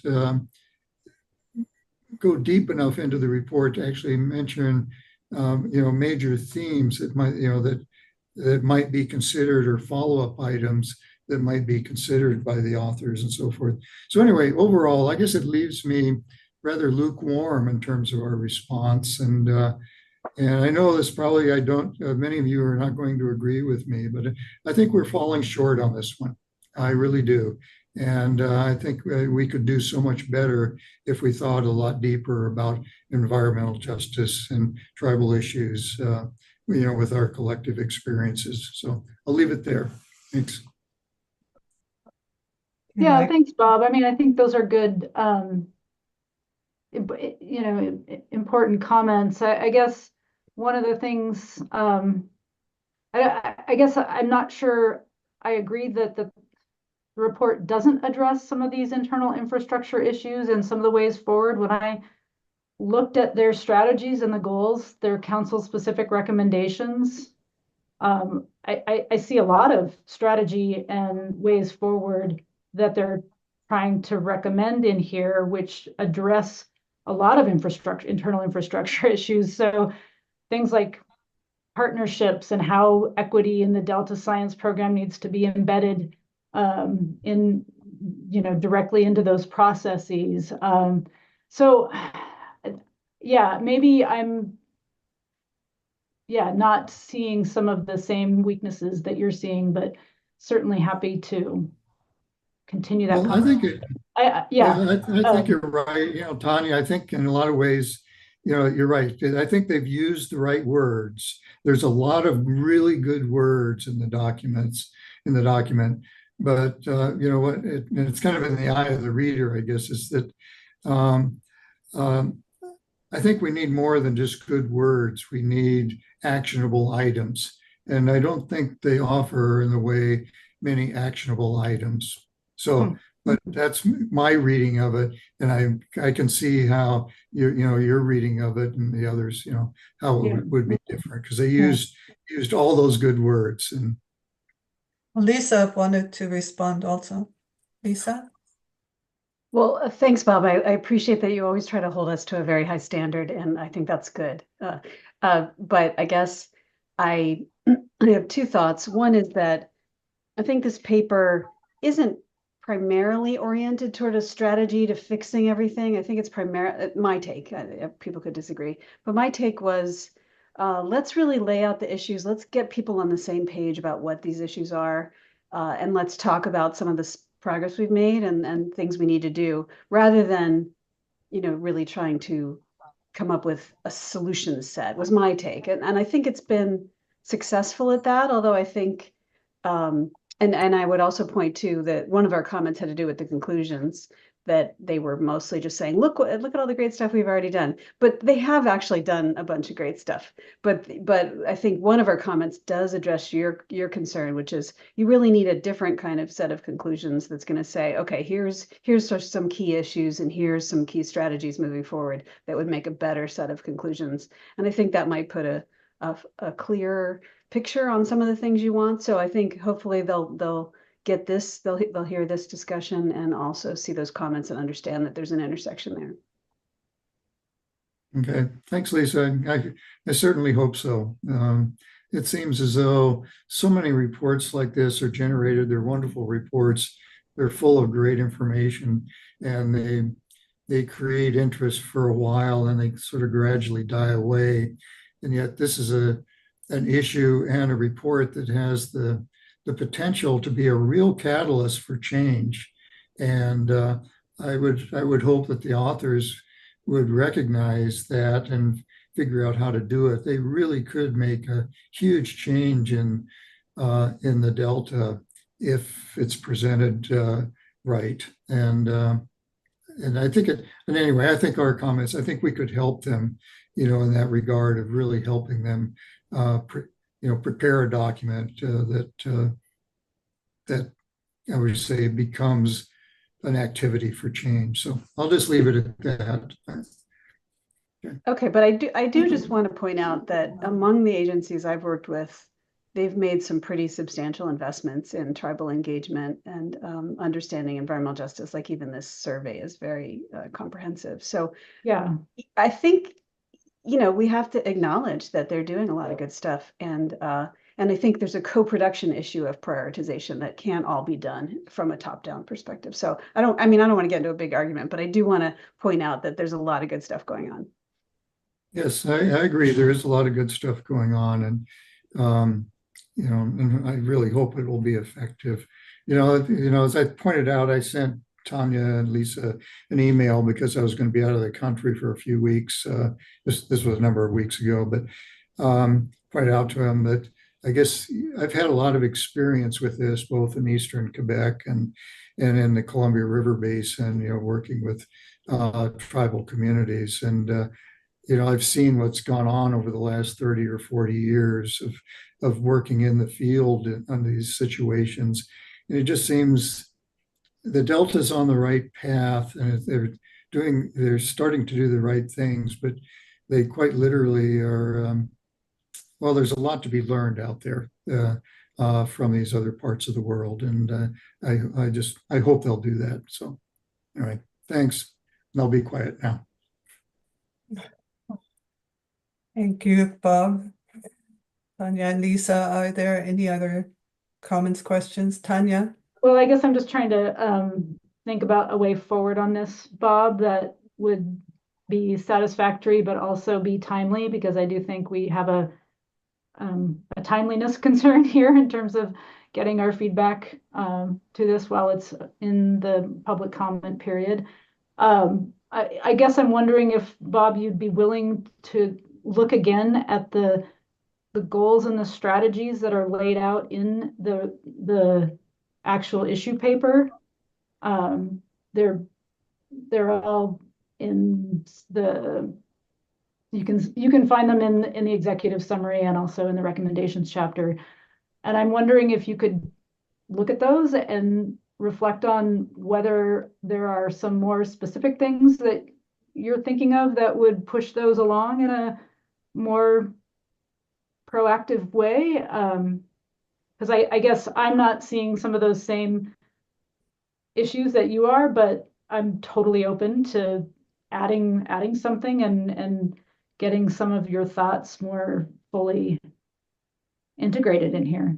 I don't know if we have time for that, or if that's something you have time for, but certainly happy to see that. But Tanya, I'd be happy to take a look at it more carefully over the next few days. If you can wait, say, till the middle of next week to receive comments, I'm sure I can certainly go back and look at it more carefully and write something up for you by then.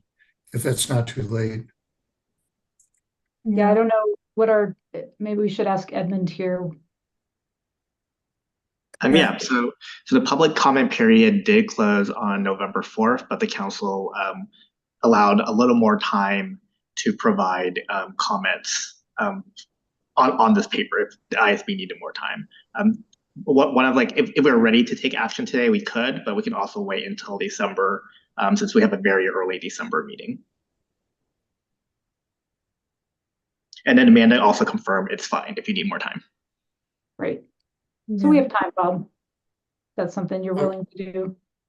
Okay, I'll send you a note by Tuesday or Wednesday next week, if not before. That'd be great. All right, so, well, thank you for that. I guess there's never a guarantee that, reports lead to action. So you kind of have to rely on what Lisa is saying, that everybody's, really intent on taking action, I guess, but I'm not sure. Anyway, so are there any other questions, comments from the board at this point? I don't see anything. Are there any public comments or questions, Edmund? Yes, we have one from Deirdre Desjardins. Deirdre, you have the ability to mute your microphone. Thank you. Yeah, thank you. From my background in community organizing, one of the things that I really try and do, and I think could be done better, is to find out who the real community leaders are. The Delta is really heterogeneous. It's not basically like East Costa Costa County is a different region than Stockton, is a different region than West Sacramento, is a different region than Solano County. And there are different, there's different community leaders in the Delta Legacy, different Delta Legacy communities even. So one of the concrete things that could be done is to do a social network map. I've been advocating for that for a while because I see people being sort of self-appointed to speak for the entire Delta, but they're not really engaging with the more local leaders, and particularly the Latino community. I know leaders from that community who just aren't even consulted about what's said on their behalf. So I think that would be, I think it doesn't happen with tribal nations because tribal nations have a very clear structure and very clear representation. But I think that could help significantly. And I think particularly as we deal with things like increased flooding and the Delta Conveyance Project and HABs and so on, it's really important to really get feedback. I did bring this up with the Stewardship Council, that there was a limited engagement, but I think having just engagement on this paper, I think having there's a model where there's just limited engagement with a few preferred partners, and then they do a survey of everybody else. And I think that's set up to not necessarily set up the kinds of partnerships that you really need for climate adaptation. So I can send you something about it. All right. Thanks, Deirdre. Thank you. So now I'm not sure if we are ready to decide whether to submit this comment letter or not. Edmund indicated that we have the time to do it next time. On the other hand, we could just decide that Lisa and Tanya will work with Bob to to get it into a more concrete or satisfy the issues that Bob raised.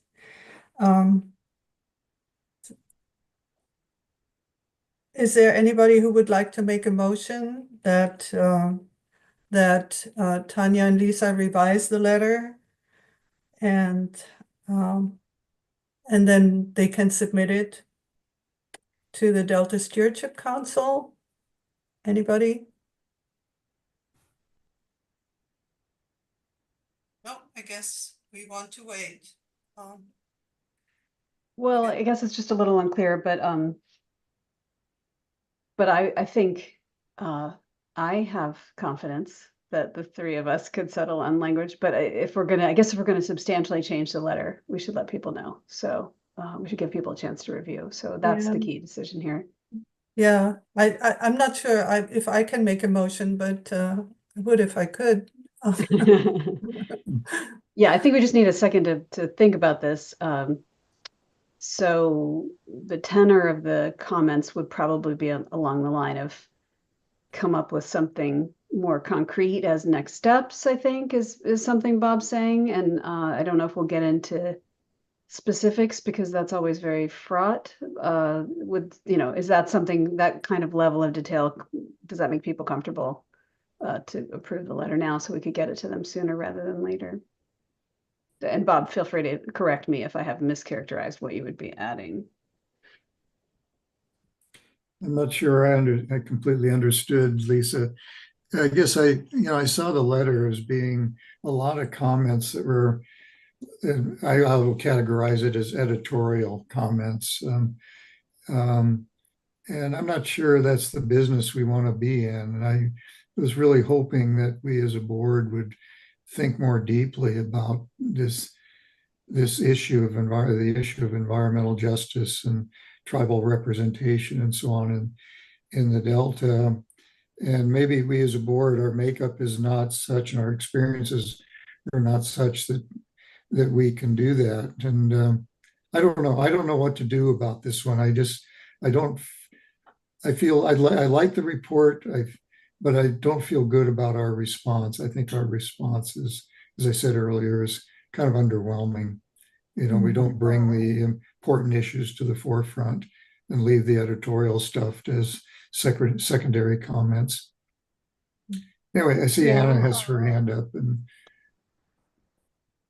Okay, Anna has her hand up. Anna?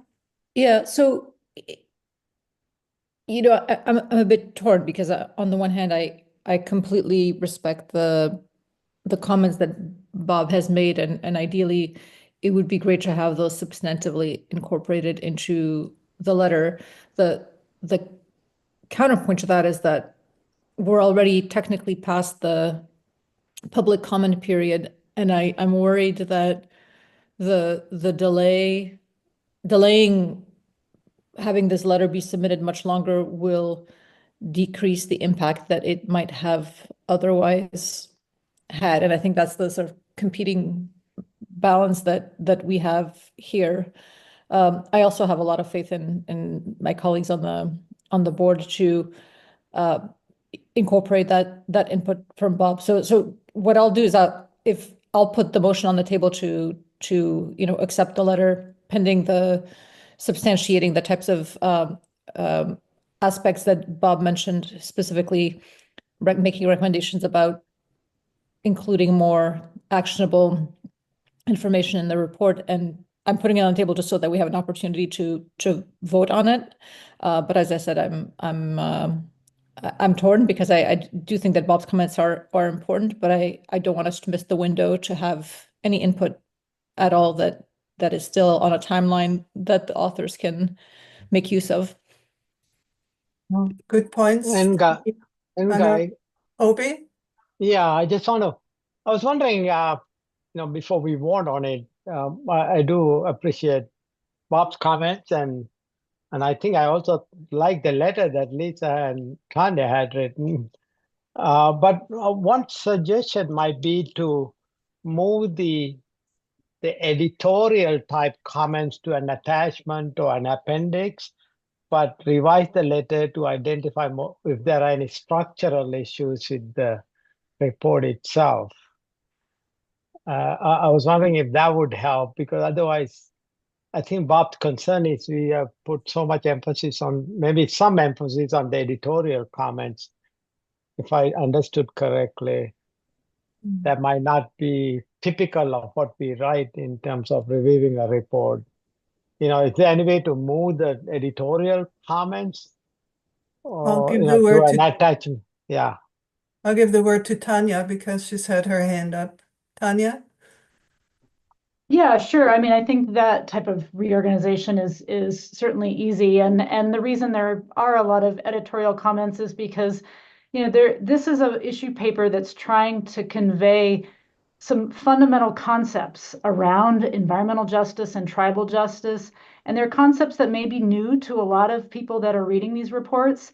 And it's really important to have some clarity in how you communicate some of those to diverse audiences. So some of the things that both Lisa and I and Virginia also picked up, but were things that will help communicate that based on, you know, our experience. So things that might look like editorial, I don't think, in my opinion, are just minor, like correcting, you know, commas and things like that. These are substantive suggestions for improving how it's communicated, and this is important information to communicate. So with that, I guess my response back to Bob is I fully embrace this need to think deeply about environmental and tribal justice issues, Bob, and I really respect that idea. I think it requires us, though, if we want to do that as a board, to then invest in the time for ourselves to do our own work, doing the type of analysis of you know, doing the synthesis of the literature and all of that. We did not have time for that in this type of review. This is a fairly straightforward comment letter that, you know, we had time to read the issue paper and make some comments on it, but yeah, I mean, if we want to go in that direction that I think you're suggesting, I think that's a whole nother level of board review that might require something different of us. So that's my challenge with that type of thinking going into this current comment letter. All right. Virginia, you had. Yeah, so I'm jumping here at the end because everybody's made good comments, and it's really hard to take what I think is a really good study that we've tried to make clearer by the comments that we've added, but not do the full literature review. And that's how the end of the first paragraph of our comment is, that we didn't really go back and look at the issues. However, Bob has some good comments. So given all of this discussion, and given the fact that we have a motion on the table, I would like to second that motion so we can discuss it, and to add a friendly change, I hope, to your motion, Anna, which is to add a section or a paragraph up front that basically succinctly states Bob's concerns. So we can put the concerns on the table, but I don't know that we substantially have suggestions to make to change it. But the point he makes is that this could be a real game changer report if it were modified. I don't see these as big modifications so much as another step of thinking about how to move forward. Thank you for that, Virginia. So we have a seconded motion now. So if we go with, I should ask Lisa and Tanya if they think that that's a good way, Virginia's suggestion, and Bob, if that's a good way to go forward. And Enga, also, can we repeat what is on the table at the motion? I just want to be clear. Or maybe try. Anna can repeat it. So we will vote on going forward with this letter after the modifications that Virginia just suggested, which is to add a paragraph in the beginning of the letter that speaks to Bob's concern that this could be a real game changer and it should be more concrete or addressing more actionable items. I think, am I interpreting this right? And am I saying this right? Something like that? Would somebody else like to correct me? Yeah. Well, I would say rather than at the beginning, I'd say in the first section of In the first section. the first Okay. section of the report that suggest a path forward that can be useful in implementation of the next steps, that can define and be used for implementation of the next steps. Okay, thank you, Virginia. Does that make it clear to everybody what we're voting on? Yeah, it is clear, but what I'm still not sure is how are we going to address comments from Bob that the editorial nature of the review, and I think Tanya's reasoning was that they are part of the communication aspect that needs to be highlighted. Is there any way can Bob and Tanya and Lisa can work on modifying that report to address it? Bob still has any comment? That's what we were, that's Okay, what we would I be didn't hear that. asking. Yes, Well, that's and what we're asking. I Yeah. think Tanya was trying to articulate the fact that I'm not sure it's fair to call them editorial comments. Like they're not minor sentence change. I mean, maybe there's one or two minor sentence changes, but it's really, there are some sort of conceptual realigning and also reflecting the comment that Bob made earlier about make sure you're clarifying what's environmental justice and tribal justice. And, so that might come off as an editorial comment, but it's pretty substantive of whether you adequately elevated environmental justice as a distinct concept from tribal justice. So that's an example. So I think, I'd be loath to, move these down to an appendix or just do anything to diminish them, because I don't think they're as, I don't think calling them editorial comments is completely fair. So. Yeah, sorry, I didn't quite capture what you were saying, Uvi. So we're not, so Tanya and Lisa would rather have the so-called editorial comments where they are now, but we would add a section we would add a paragraph in the first section of the comment letter to address Bob's concerns. So is that okay? Can we vote on that? Oh, Lauren has her hand up. Popped in. Yeah, I just wanted to add, and this is I'm just responding to what I'm hearing, and also my awareness of the council needs. It just from what I'm hearing, you all are not ready to even coalesce on a motion that you all understand. And it just seems like you all do maybe need a little more time to even vote on it. Just throwing that out there. And I think from what Edmund has said, that it is okay to give you all some more time. This is a council product. I think we're pretty clear from internal conversations that you can have some more time here. Okay. And maybe all of you do need to read a next iteration, I guess is what I'm suggesting, of the draft after Bob and others get a chance to weigh in more with Tanya and Lisa. Okay. Well, I just had him where we were going to vote, Lauren, but I guess. I'm just throwing that, you are in charge. You all get to decide, not me. So I'm just throwing that out. I'm basically giving you permission from what I've heard internally that you can have a little more time. That's what I was trying to convey. Yeah. So I'll go back to Anna and ask her if she still would like to make that motion. And if she would like to say the words of the motion according to her understanding, or if you would rather wait? Because you were pretty hesitant too. Yeah. Yeah, so when I brought up the motion, it was trying to find this balance between the validity and the breadth of the comments and concerns that Bob had brought up, and counterweighing that with my concern that if we delay much longer, our feedback may not have the impact that it would otherwise have had.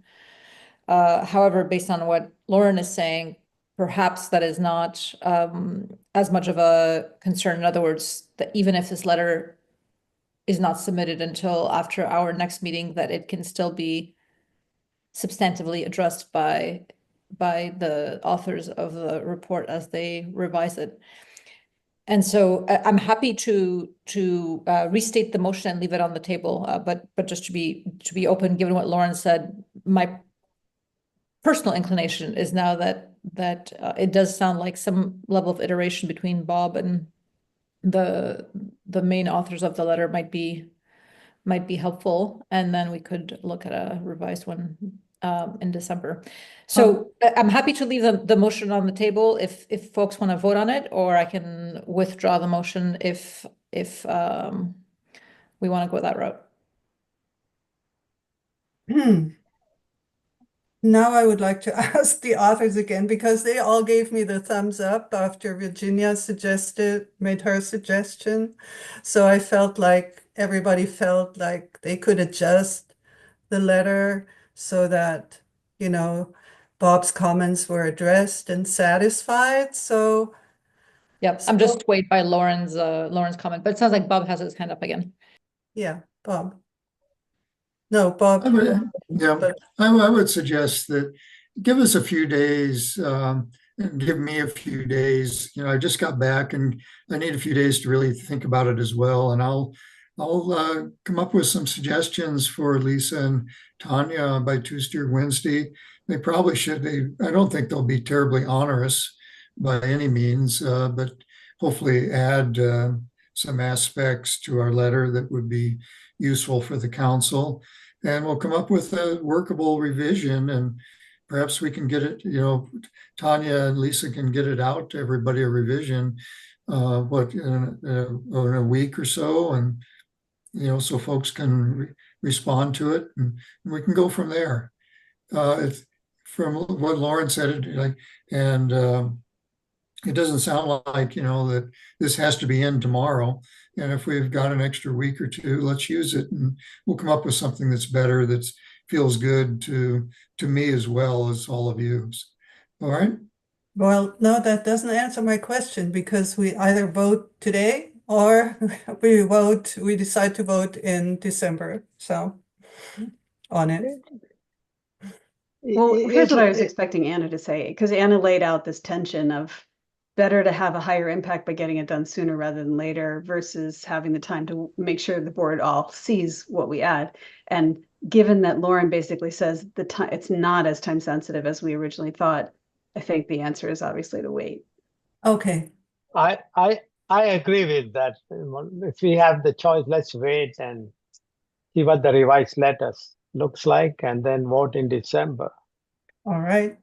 All right, so then I withdraw my motion, I guess is the end of that conversation. Yes. Well, thank you all for this discussion. This was a little unanticipated, but I think everybody will feel better about it, that we wait until December and we'll take it on then.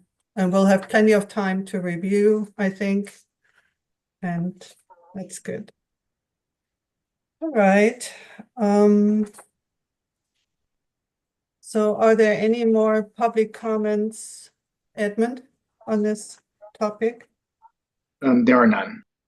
Are there any public comments for matters that are not on the agenda?